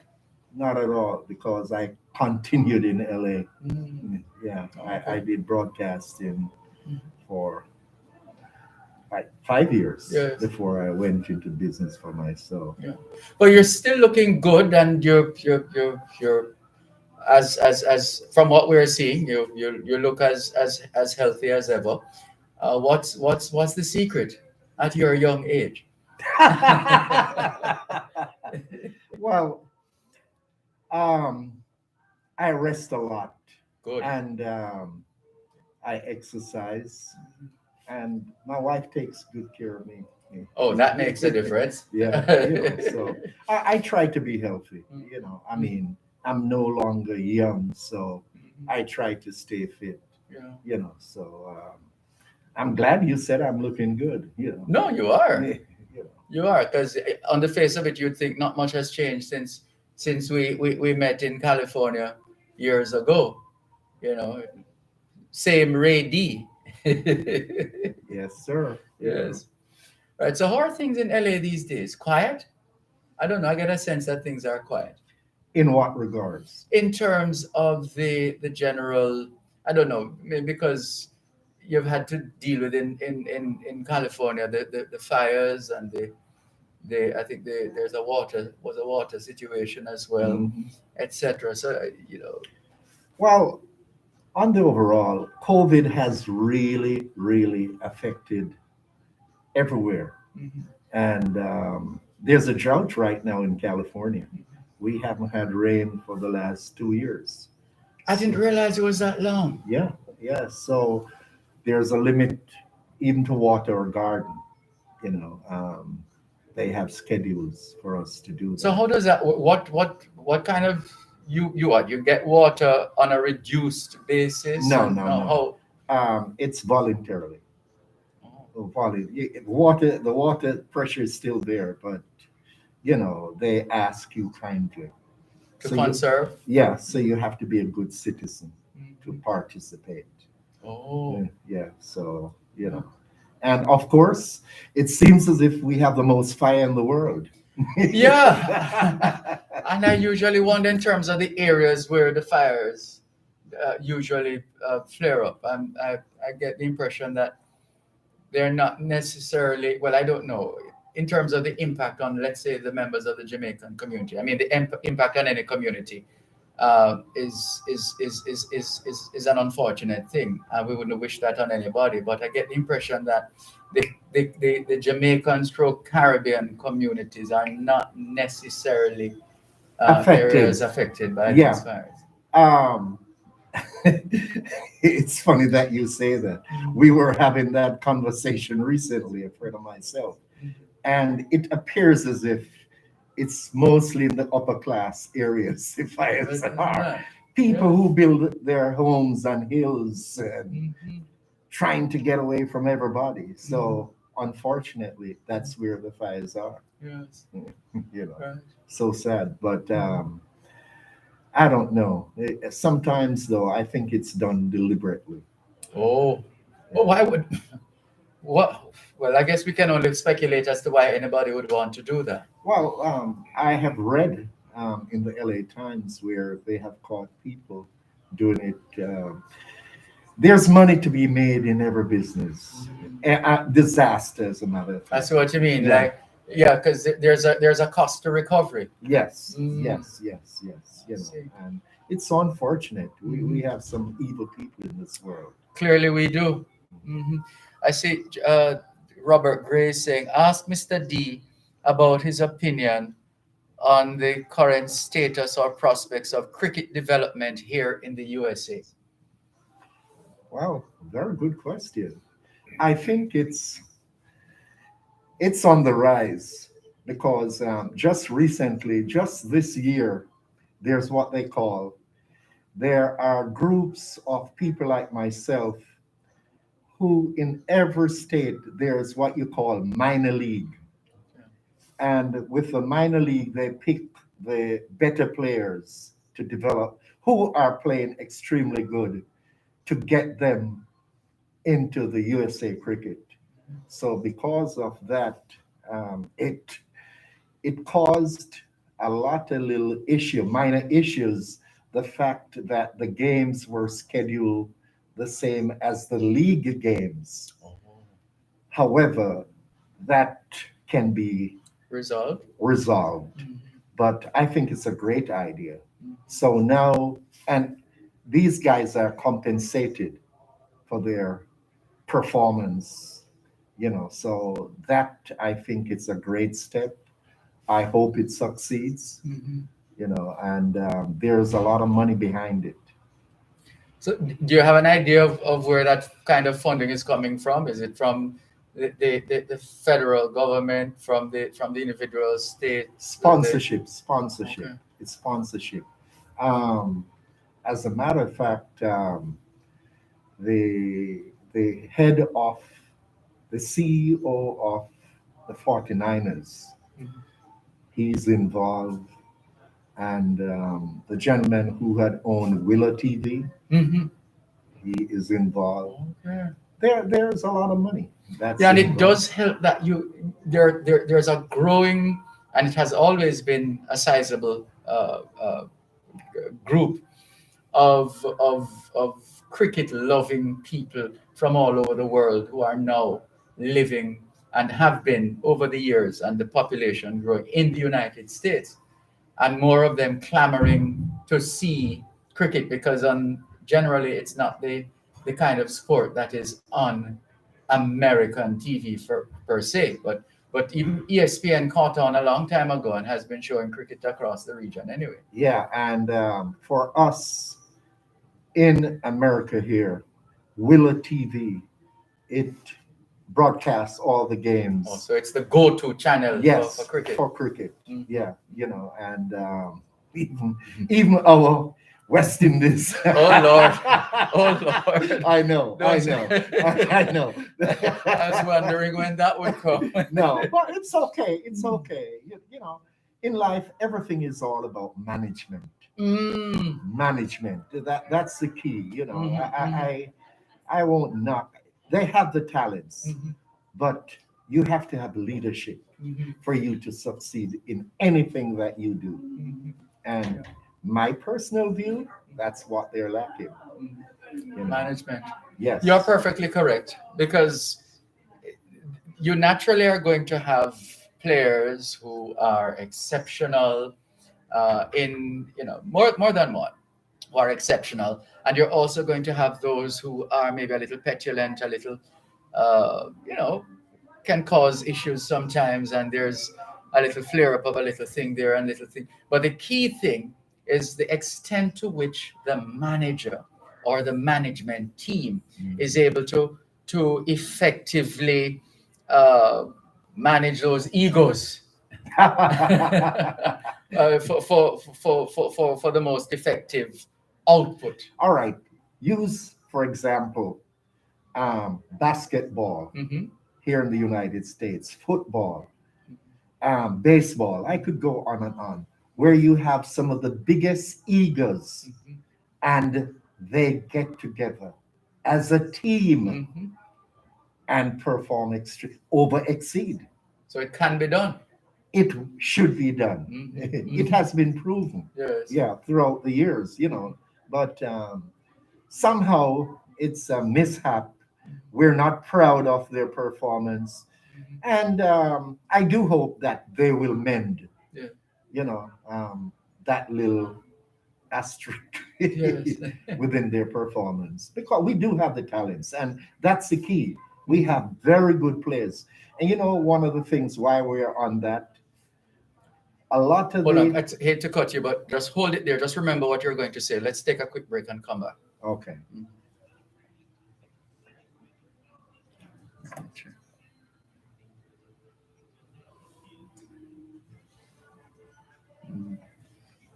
In just a moment, we go back on. So they're doing spots now. Yeah. Commercial run. How do you know when you're supposed to take a break? I keep watching the clock, Oh, okay. and if I want to see it down to a T, then I bring this up. Okay. So Yeah. Interesting. yeah. I was one of the first to do live broadcasts for Reggae Sunsplash from Jamaica to Los Angeles. Oh wow. Yeah, I mean, to be honest with you, these two markets, LA and New York, Prime for that.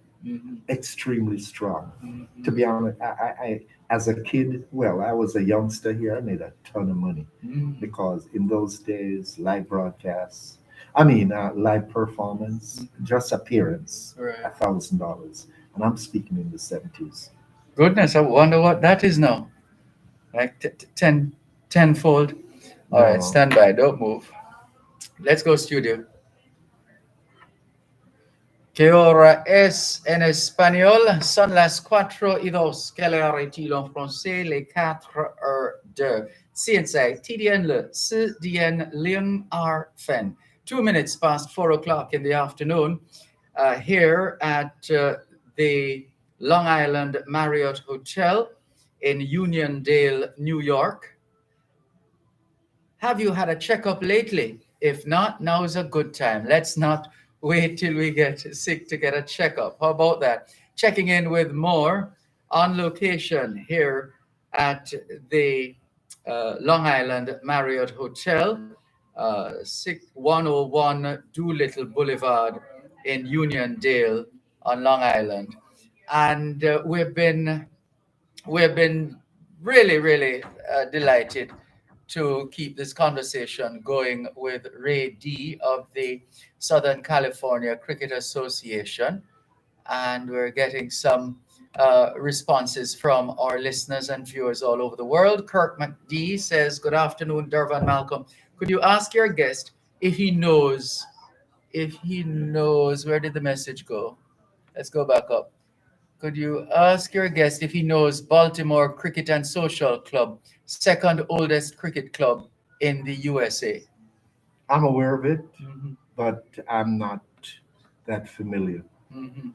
Connecticut has one too that I've known for many years. That's in Hartford. Yes, absolutely. Yes. Absolutely. And here is Steve McDonald. He says, please say hello to my cousin, Ray Dinham. And he says, Ray, please remember to big up the Grange Hill Massive. Well, that's my roots, man. So at first he might have just joined you. I did say I'm from Grange Hill. Yes, you did. Yeah, you know. So I mean, I do hope we have all the people in Westmoreland and throughout Jamaica tuning in to you right now. Well, I'm humbled and honored to hear that. And then Steve has some more to say. He says, Dervan, you're talking to one of New York's biggest radio DJs from back in the days. Yeah, we got that history a few minutes ago, Steve. And Valerie Rochester in Atlanta, Georgia says, hello, Dervan. How are you? Yes, love that you are masked. Well, of course, that's what the guidelines are, even at this stage. Never mind the fact that we're fully vaccinated. We still have to, and we have to do what we have to do. After all, we want to continue existing, or better yet, living, right? Right. I'm sorry. I hope I didn't throw you off too much with that break, but in terms of coming back to the point you're going on to make. I was going to say, for example, in Jamaica, that where we're from, there are some excellent cricketers in the country areas who they're not being looked at. And it is sad. It is sad because even where I'm from, I go back ever so often, and there are some good guys, but they haven't gotten the opportunity to really be exposed. Yes, there's no system Yes. that helps to further get them to hone their talents, their skills, to sharpen their technique, to give them opportunities, playing opportunities. And of course, there would be need for some kind of financial reward as well. Yeah, because as you know, do you know cricket is the most expensive sport in the world, just for the equipments, the gears? I didn't realize that. Yes. Okay. Yeah. I mean, I see guys buying a bat for $20,000 and all that. Ridiculous prices. And is that Jamaican you're talking? No, well, I'm in America. 20,000. That's a No. I'm sorry. I said it wrong. I really did. I really, not 20,000, but like $10,000, Okay. $5,000. Yeah. for a cricket bat. Yes. Okay. And that's And it depends just on the start. brand. Yes. Mhm. Yeah. That's just the start. Mhm. You know, the other equipments that you need. Right. You need the box, Yeah. the shin guard. No, not that's football. But in Gloves, terms of the gloves, the shoes. thigh Yeah. pad. Oh, or so all on. sort of things, Mhm. man. Mhm. You know, and I don't really know, to be honest with you, what Jamaica is doing right now Mhm. for the improvement of that. I can remember they used to have Division One cricket being played. Yeah, I don't know if that Exist. Yes, Yeah, yes. you know. So, Mhm. but there are a lot of things that we can do. The other Caribbean islands are doing it. Mhm. But I know Antigua. I have Richard Richardson and myself are very good friends, and they're doing a lot for. Well, of course, Jamaica does a lot, but it's in Kingston, Right. you know. Right. and- As opposed to having a greater reach across the country. yes, Yes. yes. Well, look, I feel a little guilty because we've taken up all your time, or maybe too much of your time, and we want you to get some rest. So we're going to release you for the time being, but give you an opportunity just to express yourself as we wrap what has been a very insightful and stimulating, thoughtful, and engaging discussion. And I have to commend you for the work that you have been doing throughout these years. At least you keep people like myself, who is abroad, informed, Thank you. and you are really getting the message across to the world. Keep on doing what you're doing. God bless, my friend. Thank you. Blessings to you too. Thank you, sir. All right. Take Yeah. care. So that's Ray Ray Denham, otherwise known as Ray D. Got the name from broadcasting. The DEE. The DEE. Yes. Right. Don't Yeah. forget this. Oh. Yes. All right.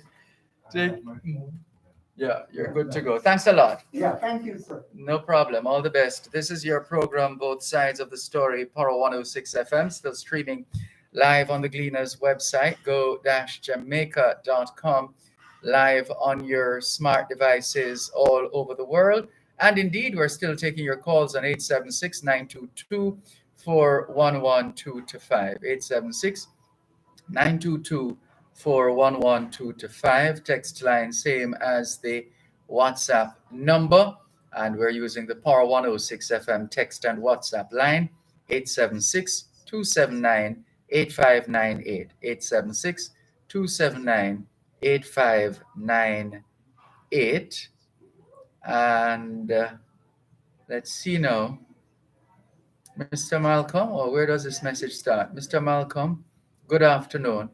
As I listen day by day of our professionals being involved in questionable happenings in their workplace, both in public and private sector, don't you believe it is time that our training institutions, namely UE, UTech, MICO, and others, come out and make a statement to remind their graduates of their responsibility to hold up the institution's good name? The question of integrity must be a primary focus of these graduates when they go out to practice. Can you imagine the message they are sending to young people as they try to woo them to study at their individual institutions? It's shameful we have youths who are referring to our graduates as thieves and crooks. Are our institutions training crooks and letting them go on the public? Yes, we have brilliant graduates here and all over the world, but the they are the few, some in politics, bringing the name of our great institutions down. Come on, institutions, remind them of their responsibility to the country and these academic powerhouses that trained them. Bless up from JCC. Thanks for your message. Well, one of the things we said, was it yesterday or day before? We were making the point, and we, from time to time, you hear us say it, that we need to raise more men and women of integrity.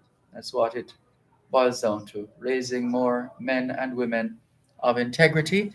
And the more men and women of integrity that we raise in this, in the country of Jamaica, then the wider, the deeper the pool, the deeper the pool of people to serve in the respective capacities all over the country.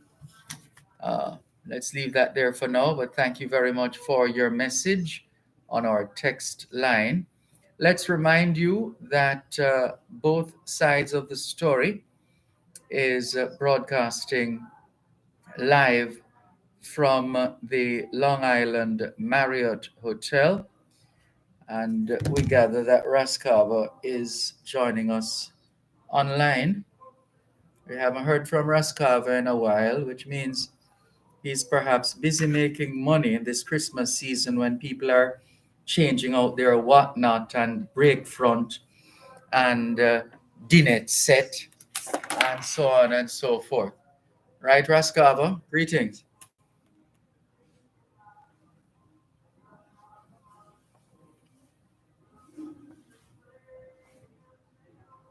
Hello?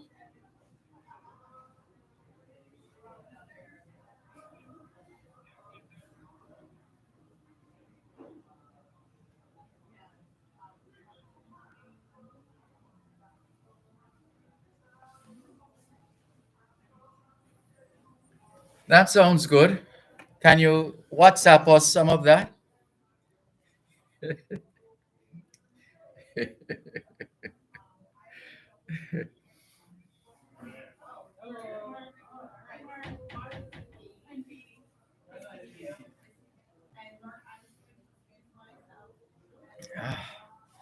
Well, I don't know the specific case you might be hearkening to or directing our attention to, but it depends. It depends on what the contract says. What is the contractual arrangement between the individual and the organization? That is what will determine whether something is being done correctly or not. Well, stranger things have happened, Raskava. Haven't we seen and heard and read and experienced some strange behaviors in this country at all levels, not least of all where we expect better to come from?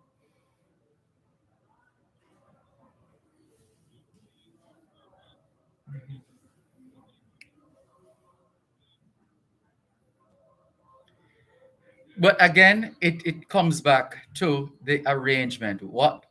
And this is where the legal side kicks in. What is the arrangement? What is the contractual arrangement? Oops, one moment.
Let's go, studio.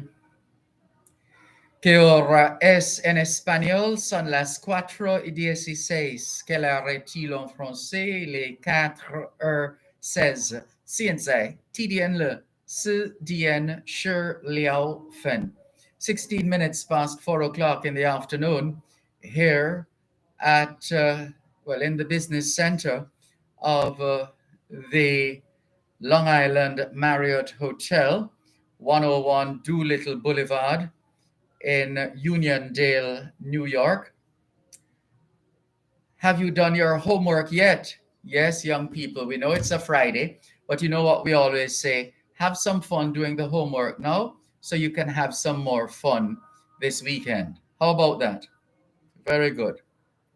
And as we always say, young people, socialization makes you educable, education makes you trainable, training makes you employable, and the right attitude makes you successful. Homework time, young people. It's part of the build-up as well to the African and Caribbean International Leadership Symposium and Awards Gala, taking place tomorrow, all day tomorrow, under the distinguished patronage of His Royal Majesty Eze Nabugo Ikechukwu Ezeanika Okosisi IV, otherwise known as Eze Urala the 12th, King of Urala Kingdom, Imo State in Nigeria, West Africa. And he's quite a gentleman and a scholar. We've had the pleasure of meeting the king, King Eze Urala the 12th, the king of the Urala Kingdom in the Imo State of Nigeria, West Africa. And we also have quite a number of honorees, speakers, and performers who are on board all day tomorrow, starting at 8 o'clock in the morning. In the meantime, Raskava has been waiting online on the subject of separation of employee from employment, or a worker from a company or organization. And it will always come down to what is the contractual arrangement, Raskava? What kind of arrangement did both sides sign on to? And that will ultimately determine the outcome.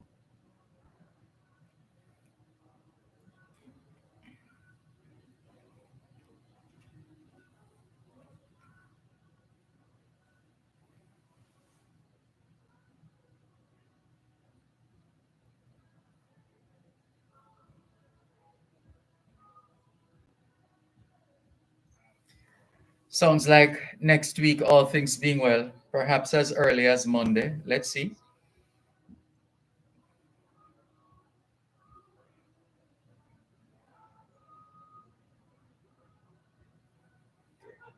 Yes, we keep missing each other in a sense, based on the timing and the arrangement.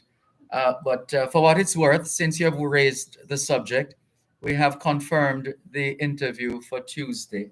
It's scheduled for Tuesday.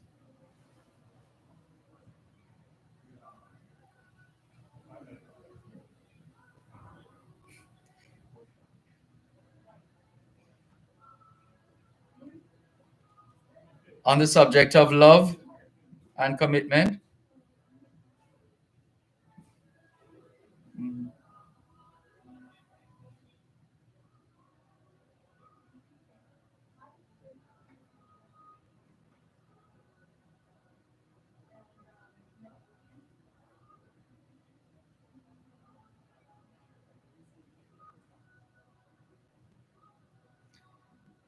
No, but we break. I think the point she was making, and I get the point you're making, but I think the point she was making was that how we have practiced love is such that it becomes fleeting, transient, a passing fancy, right? So, because of this, because of what you're wearing, or because of how you make me feel in this moment, I love you. But then, when someone else comes along and plays a different tune, you drift or gravitate towards that side, and that also becomes love, as opposed to commitment, where you say, this is my, what the young people call it, my ride or die. This is my commitment, is for us to stay together, and not just saying it. I am working on it every single day of the year.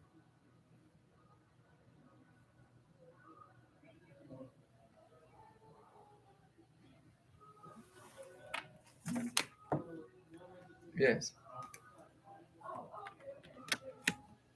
you're right.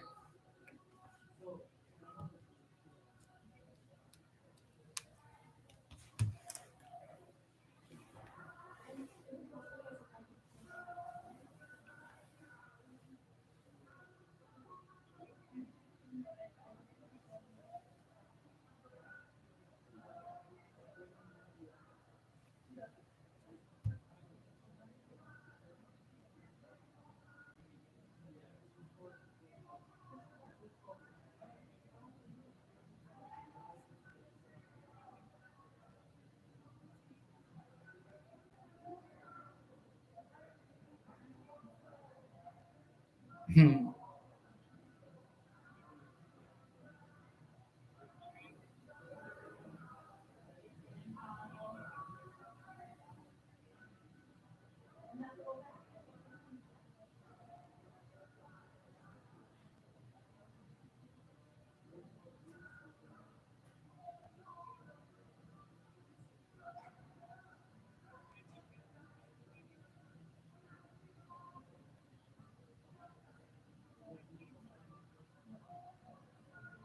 Hmm.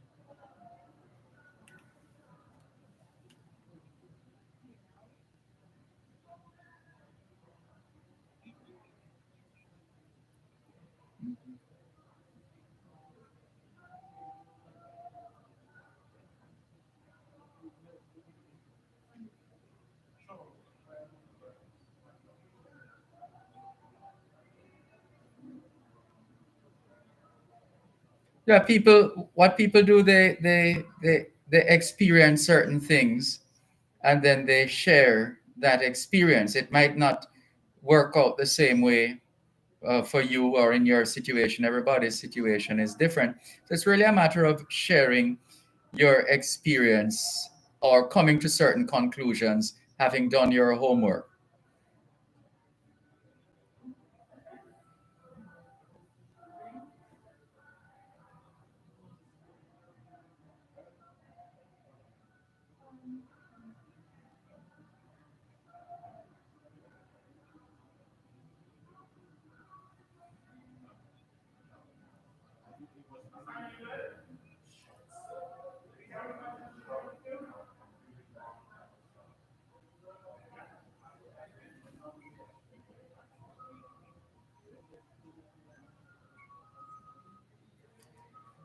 and that has worked for a lot of people, no doubt, and no doubt, it has worked for a lot of people that they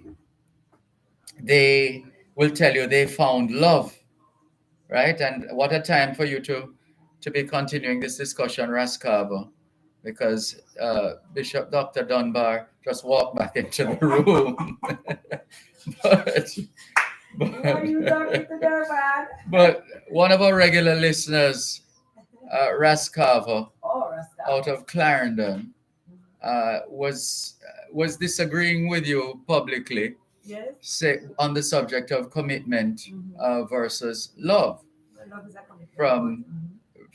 From the standpoint, he's saying, well, if you really love the person, then naturally the commitment is going to come out of that, as opposed to saying that you need to culture the commitment in order to make your relationship sustainable. So stay where you are, Rascaba. I'm going to have Bishop Dr. Carla Dunbar continue the reasoning. So you could just catch this by your ear. And Rascava, go ahead and put your thoughts to Bishop Dr. Dunbar right now, please. She's listening. Greetings to you, Rascava.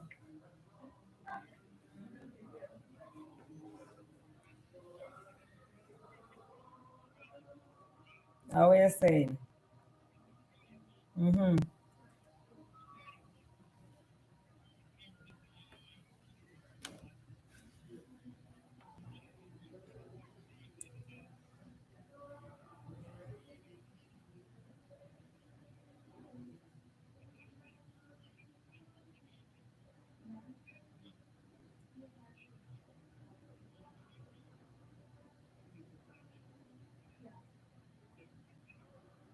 Mm-hmm.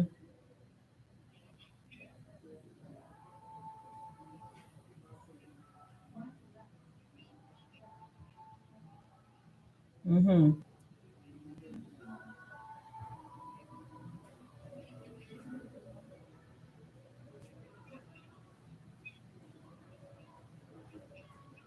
Mm-hmm.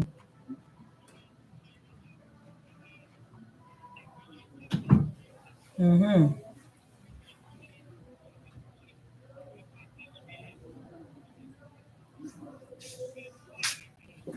Right.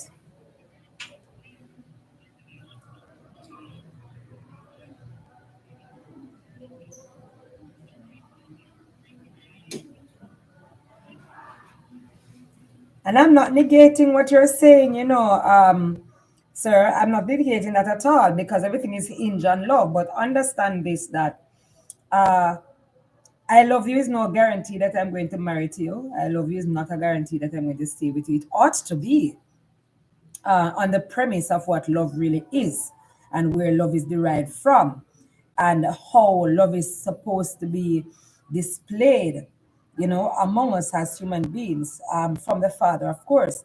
But we find that the ephemeral feeling of love is what is most being displayed. No, people say I love you frivolously without any real deep understanding of really what it ought to entail. And so it has to come with that commitment to follow through in the good times and the bad times, and that's basically what I'm saying. I'm not saying we throw love out, okay? You don't throw the baby with the bathwater. That's not what I'm saying. I'm just saying we have to understand that, yes, I love you, and the butterflies are flying up and down in my stomach and goosebumps along my arms and all of that. But it has to be more than that. It has to come equally with a level of commitment, to stick it out through the tough times. I've been a therapist, a marriage and family therapist for over 18 years. I've seen people separate for what I would consider the silliest of things. And you love each other for 21 years and the person start getting senile or develop dementia and you say you can't deal with it. What is that? Is it that you fall out of love with the person, or that you never committed to the long haul in the first place? You understand? So we have to understand that it is beyond our emotions. And the Oxford Dictionary. All right, hold it on the Oxford there, Bishop. Hold on, Raskava. We'll come back in a moment.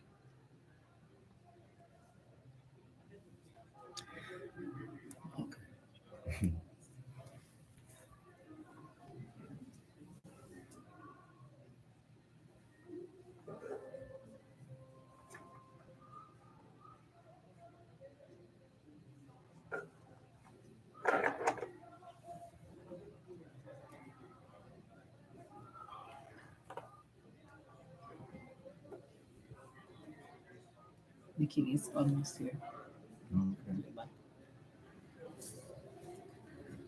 Dr. Leakey got held up. He's lost his luggage. Oh, Jesus. After a missing flight, I reached it last night.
Let's go, studio. Que ahora es en español, son las 5 menos 28. Quelle heure est-il en français? Les 5h moins 28. Tiensai, TDN le ou dien cha archer ba fen. 28 minutes to 5 o'clock in the afternoon here at Long Island Marriott Hotel, 101 Doolittle Boulevard in Uniondale here in New York, as we continue the build up to tomorrow's big day, which is getting a lot of attention at home and abroad. It's a coming together of African, Caribbean, Jamaican. It's quite an eclectic mix of faith-based organizations as well, and it all comes together at the African and Caribbean International Leadership Symposium and Awards Gala. The program of activities will get going about 8 o'clock in the morning. Vision and Mission of the Caribbean and African Faith-Based Leadership Conference. And you can check out Eventbrite, and that's CAF on Eventbrite, Caribbean African, what am I forgetting there? CAF Black. CAF Black, there you go. CAF Black. CFBLC. Right, and that's Bishop Dr. Carla Dunbar of Carla Dunbar Ministries International. She's Caribbean Director of the U.S. Domestic Diaspora Liaison. She's Domestic Diaspora Liaison to the White House on Gender Policy Council. She is receiving the President Biden Lifetime Achievement Award, the Stateswoman category. And in her own right, she's a family, marriage and family therapist, and also a sex therapist, among other things. She's very talented, and she has been responding to Raskava's comments. And in fact, there are others who are responding to, for example, well, you are going to the Oxford. I'm not sure which word you were reaching for. Love. Yeah, I was just about to say, I remember at some point in time I was preparing for a presentation, and then I was using the Zenas-Gerrig library and using the Oxford Exhaustive Dictionary to look for a correct definition of love. It took 5 pages to define the word love without, in my opinion, conclusively be able to say what it is on the premise of where it is derived from. And so for many people, love is very many things, and it is supposed to be a noun. It's something that you do. It's a choice you make. But we all don't do that. We are a lot of relationships. And whilst I You agree mean, with I think you meant a verb, a verb, sorry. action. Yes. Yes, it's a verb. It's also a noun. No, man, I know, but what I Right. mean in terms Right, of the doing. the action, the Yeah, doing the part. That's action. what I mean. Right. And so whilst I'm agreeing with you that some of those marriages are formative times in the village last long, brother, them people that didn't know they were born in a time and married in a time that where something went wrong and was broken. They fixed it. Oh, the king is here. Good. So that is why them last long, because they had committed to fixing what was broken. We are not committed to fixing what is broken. No, we're not. We'll just ride up to the drive-through window, hand in the documents for divorce and pick it up at the other end like Burger King. Not lasting any long time again. But Dervan, you're a few minutes to 5. The broadcast should end, right? And His Yes. Royal Majesty is here. So I Right. think we should get that one going. All right, no problem. So, Raskava, we'll just give you the last word as we wrap. Is he still there? Hello? No, maybe we lost him. Sorry about that. That's okay. All right. Thank you It was very my much. pleasure again. No problem. No problem. Let's see if I can get this. So it could. If you're just tuning in, this is both sides of the story here on Power 106 FM, still streaming live on the Gleaners website, go-jamaica.com, live on your smart devices all over the world. Taking your calls on 876-922-411225, 876-922-411225, the text line. Same as the WhatsApp number, and the WhatsApp number is the Power 106 FM WhatsApp and text line, which is 876-279-8598, 876-279-8598, and we're standing by to speak with the patron of this all-day event tomorrow, who is quite a champion in his own right, apart from being royalty. He is His Royal Majesty Eze Nabugo Ikechukwu Ezianika Okosisi IV, otherwise known as Eze Urala the 12th, King of the Urala Kingdom, Imo State, Nigeria, West Africa. And he is heading quite a distinguished lineup of honorees, speakers, and performers from the African, Caribbean, and Jamaican diaspora. And it's all happening this weekend at the Long Island Marriott, which is located. How are you? Fine. Good, good. I am waiting for Okay, his majesty to come. no problem. All right, so we'll wait. And I hope this is fine, or if he prefers to comfortably be seated on No, that I'm sure side. that he can sit there. Okay, good, no problem. All right, let's. We went to the restaurant and they gave him some food Uh-huh. and it spilled. So I guess he wanted to, To make an adjustment to his wardrobe. he wanted to take the food upstairs and he called me. Oh, right. So we'll continue in the meantime then on your program, both sides of the story, Power 106 FM, still streaming live on the Gleaners website, go-jamaica.com, live on your smart devices all over the world. And so Patrick McLean, in reference to the conversation we were having with Bishop Dr. Carla Dunbar, Patrick McLean says, love has precedence over commitment.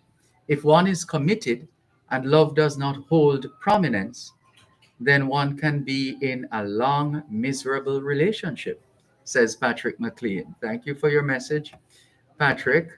Claudia Gould Hadam in the Cayman Islands says, good afternoon, Dervan. How are you? I'm fine, thanks. And hello to everyone. She says, Jeannie Chambers says, keep safe, teacher. Thank you very much, Jeannie Chambers. Keep those messages coming in here on your program, Both Sides of the Story, Power 106 FM. And Rose McIntosh is still with us. She's in London. Beresford Henriquez says, Brother Dervan, okay, all right, thank you. That was earlier on. And there are some other messages coming in. If you're just tuning in, thank you very much for joining us here on your program, Both Sides of the Story.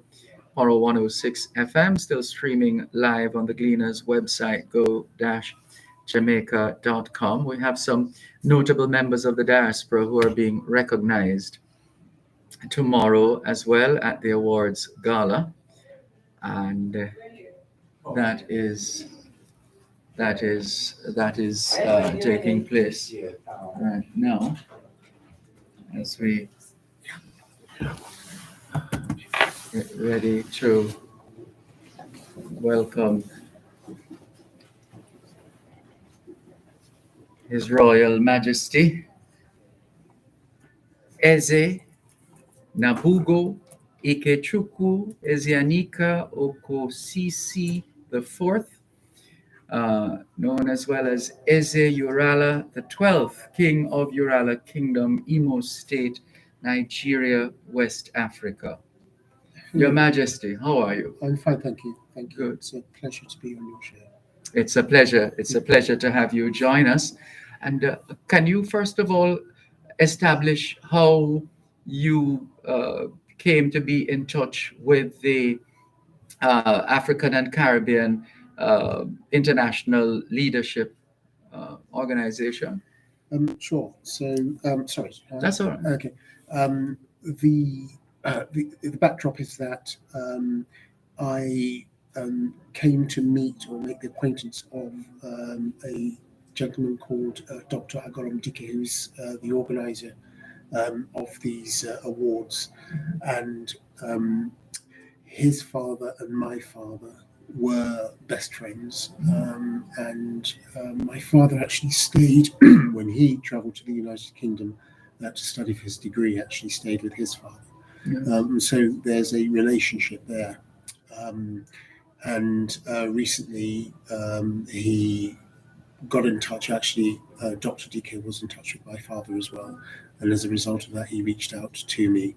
And after my father's passing, I have been in contact with Dr. DK, and that's really where our relationship grew. And that's how I was asked to be the honorary host of this specific event tomorrow. Yes. And what does it mean to you to be a part of this experience? Well, I think we all know and understand the power of diaspora. I think that within our own native communities and kingdoms and countries, we understand our limitations, the limitations from forcing change within, and now looking at alternatives, or perhaps an alternative way of not just building bridges between. We all have a common ancestry and a common history, and understanding our commonalities, but also trying to force change from outside, externally, trying to bring to bear all the international and global standards that we know are expected of nations, of our native home countries, but we are not seeing being emulated or being presented to the rest of the world. So it's really just, I think, a way of us coming to understand the expectations and the role that we play within trying to make sure that we force the change, the necessary change that we need to make within our host nations so that we can start to compete with the rest of the world. How hopeful are you that more tangibles will come out of this kind of a gathering, a coming together of people of African, Caribbean, and I dare say Jamaican heritage? Please respond after the break, please. One moment as we continue with more on your program, Both Sides of the Story, Power 106 FM. There's more after the break.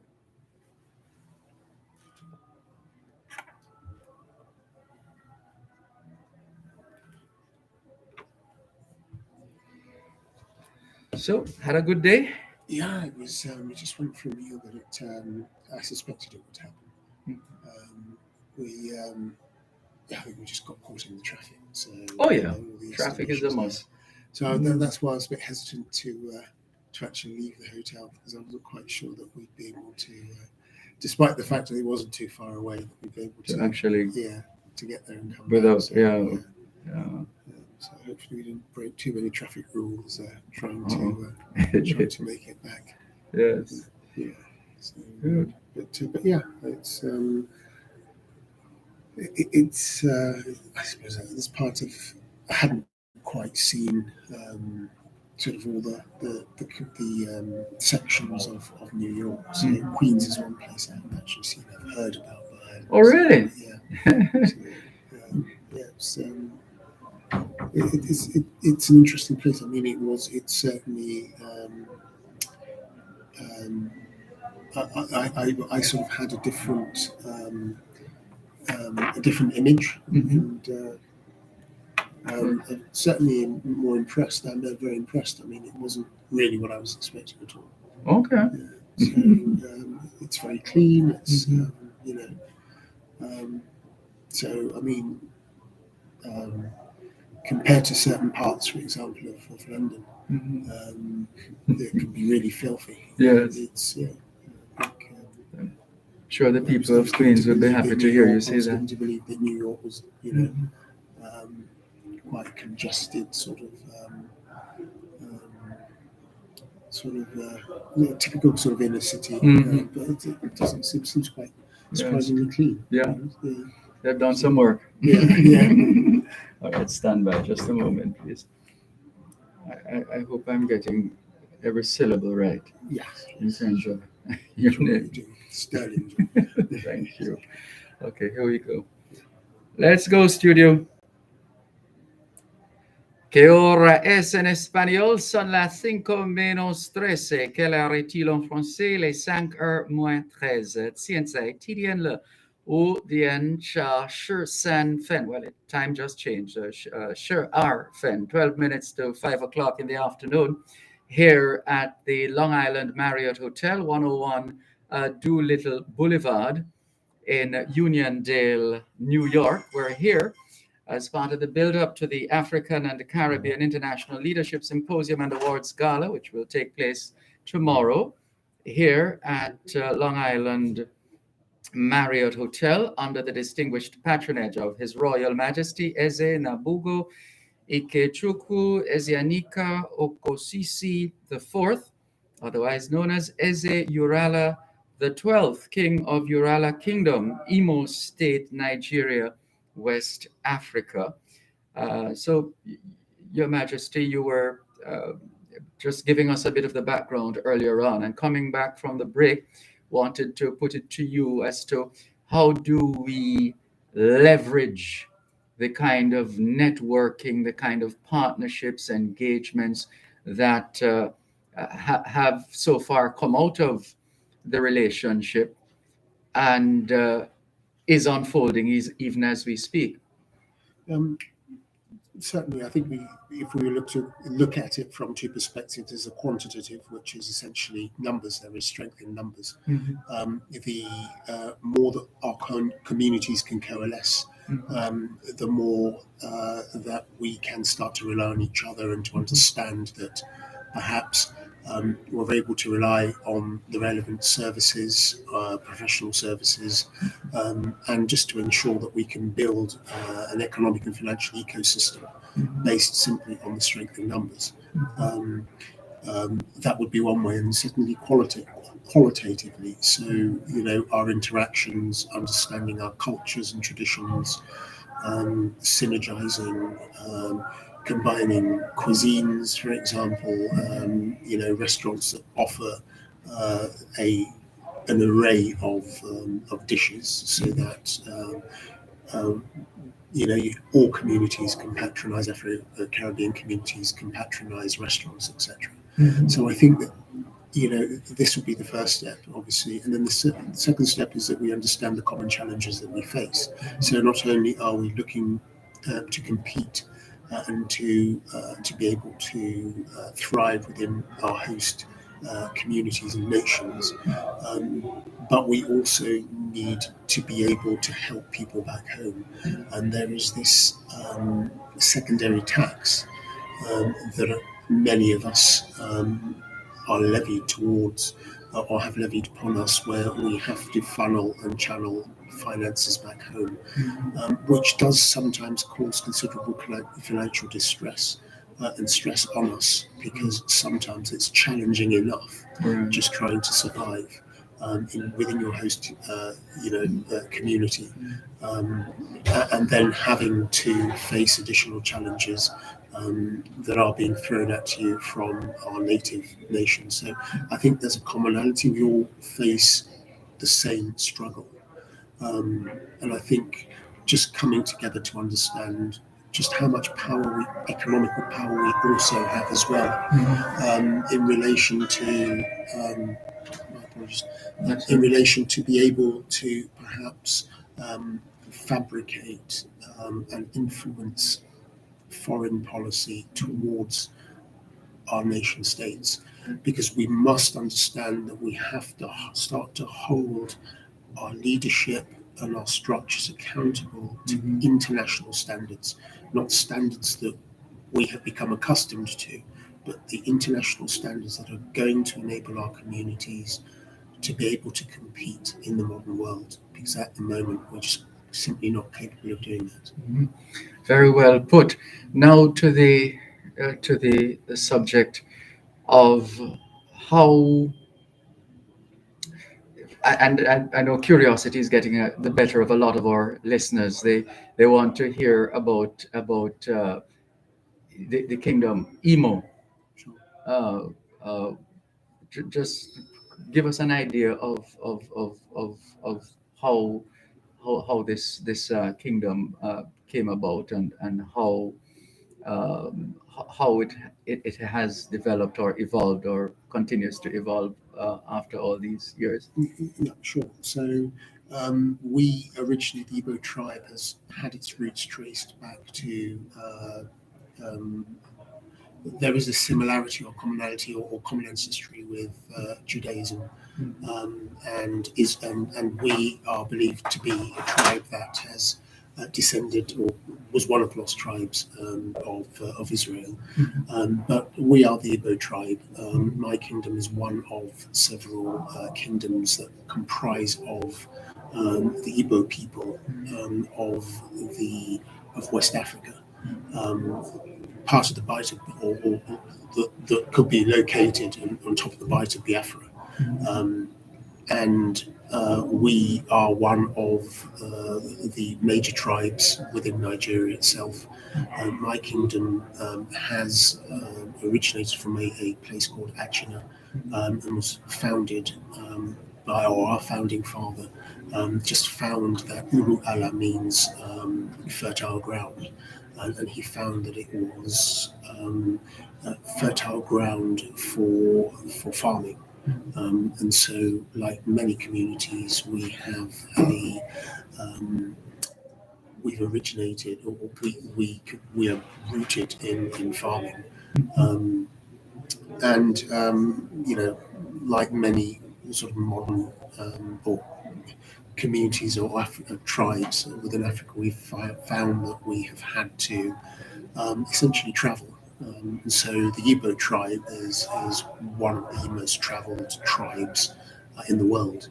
As a matter of fact, it is said that if there is anywhere you go to in the world and you don't find an Igbo man, that something's wrong. We quite understand that, but there are opportunities, no doubt, for our listeners and viewers on YouTube and Facebook Live to Google Igbo State and to find information. What anything in particular that you think we would be fascinated, other than what you've shared with us so far, to learn about the Igbo Sure. state? I mean, there is a lot that is unique about us. First of all, we are natural democrats. We also have what were described as pyramids. So there have been pyramids that have been discovered in, I believe it's Erie, part of Igbo land. We are a diverse culture. We are extremely innovative and inventive. We did fight a brutal civil war because we were looking for independence. And as a result, 5 to 6 million Biafrans were starved to death or killed. We're still waiting for an apology for that or some acknowledgement from somebody that this took place. But yes, there is. We are a rich heritage. We have many similarities with the Jewish religion, but we are traditionally African as well, and we've also got a very rich language. So yeah, if you Google Igbo culture, there is simply a lot of surprising facts that you will discover, and a lot of people will also find a lot of Afro-Caribbeans, given that 1 in every 4 black people or black persons are of Nigerian heritage, will find that they will have something somewhere to do with the Igbo tribe if they were to trace their ancestry back. Yeah, in fact, there's a connection. There's a school I attended called Calabar High School, Yes. named for that port city Yes. in Nigeria. And the story is when our ancestors were brought over, they were taken to a place in Trelawney, which is on Jamaica's north coast, Sure.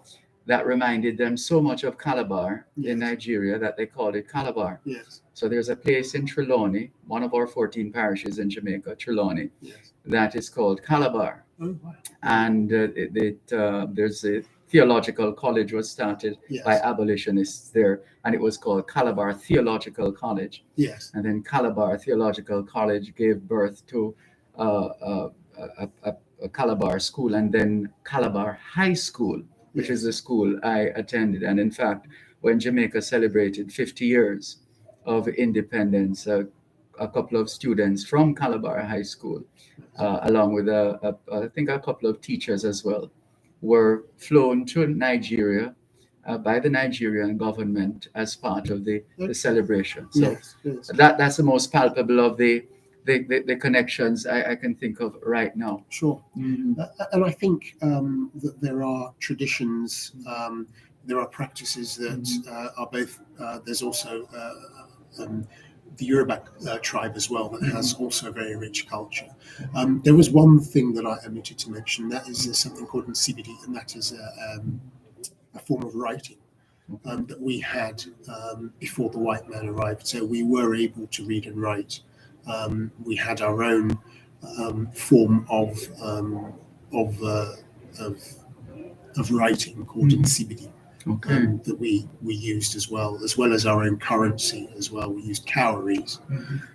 So there are, and we were trading as well. You've enjoyed a level of independence.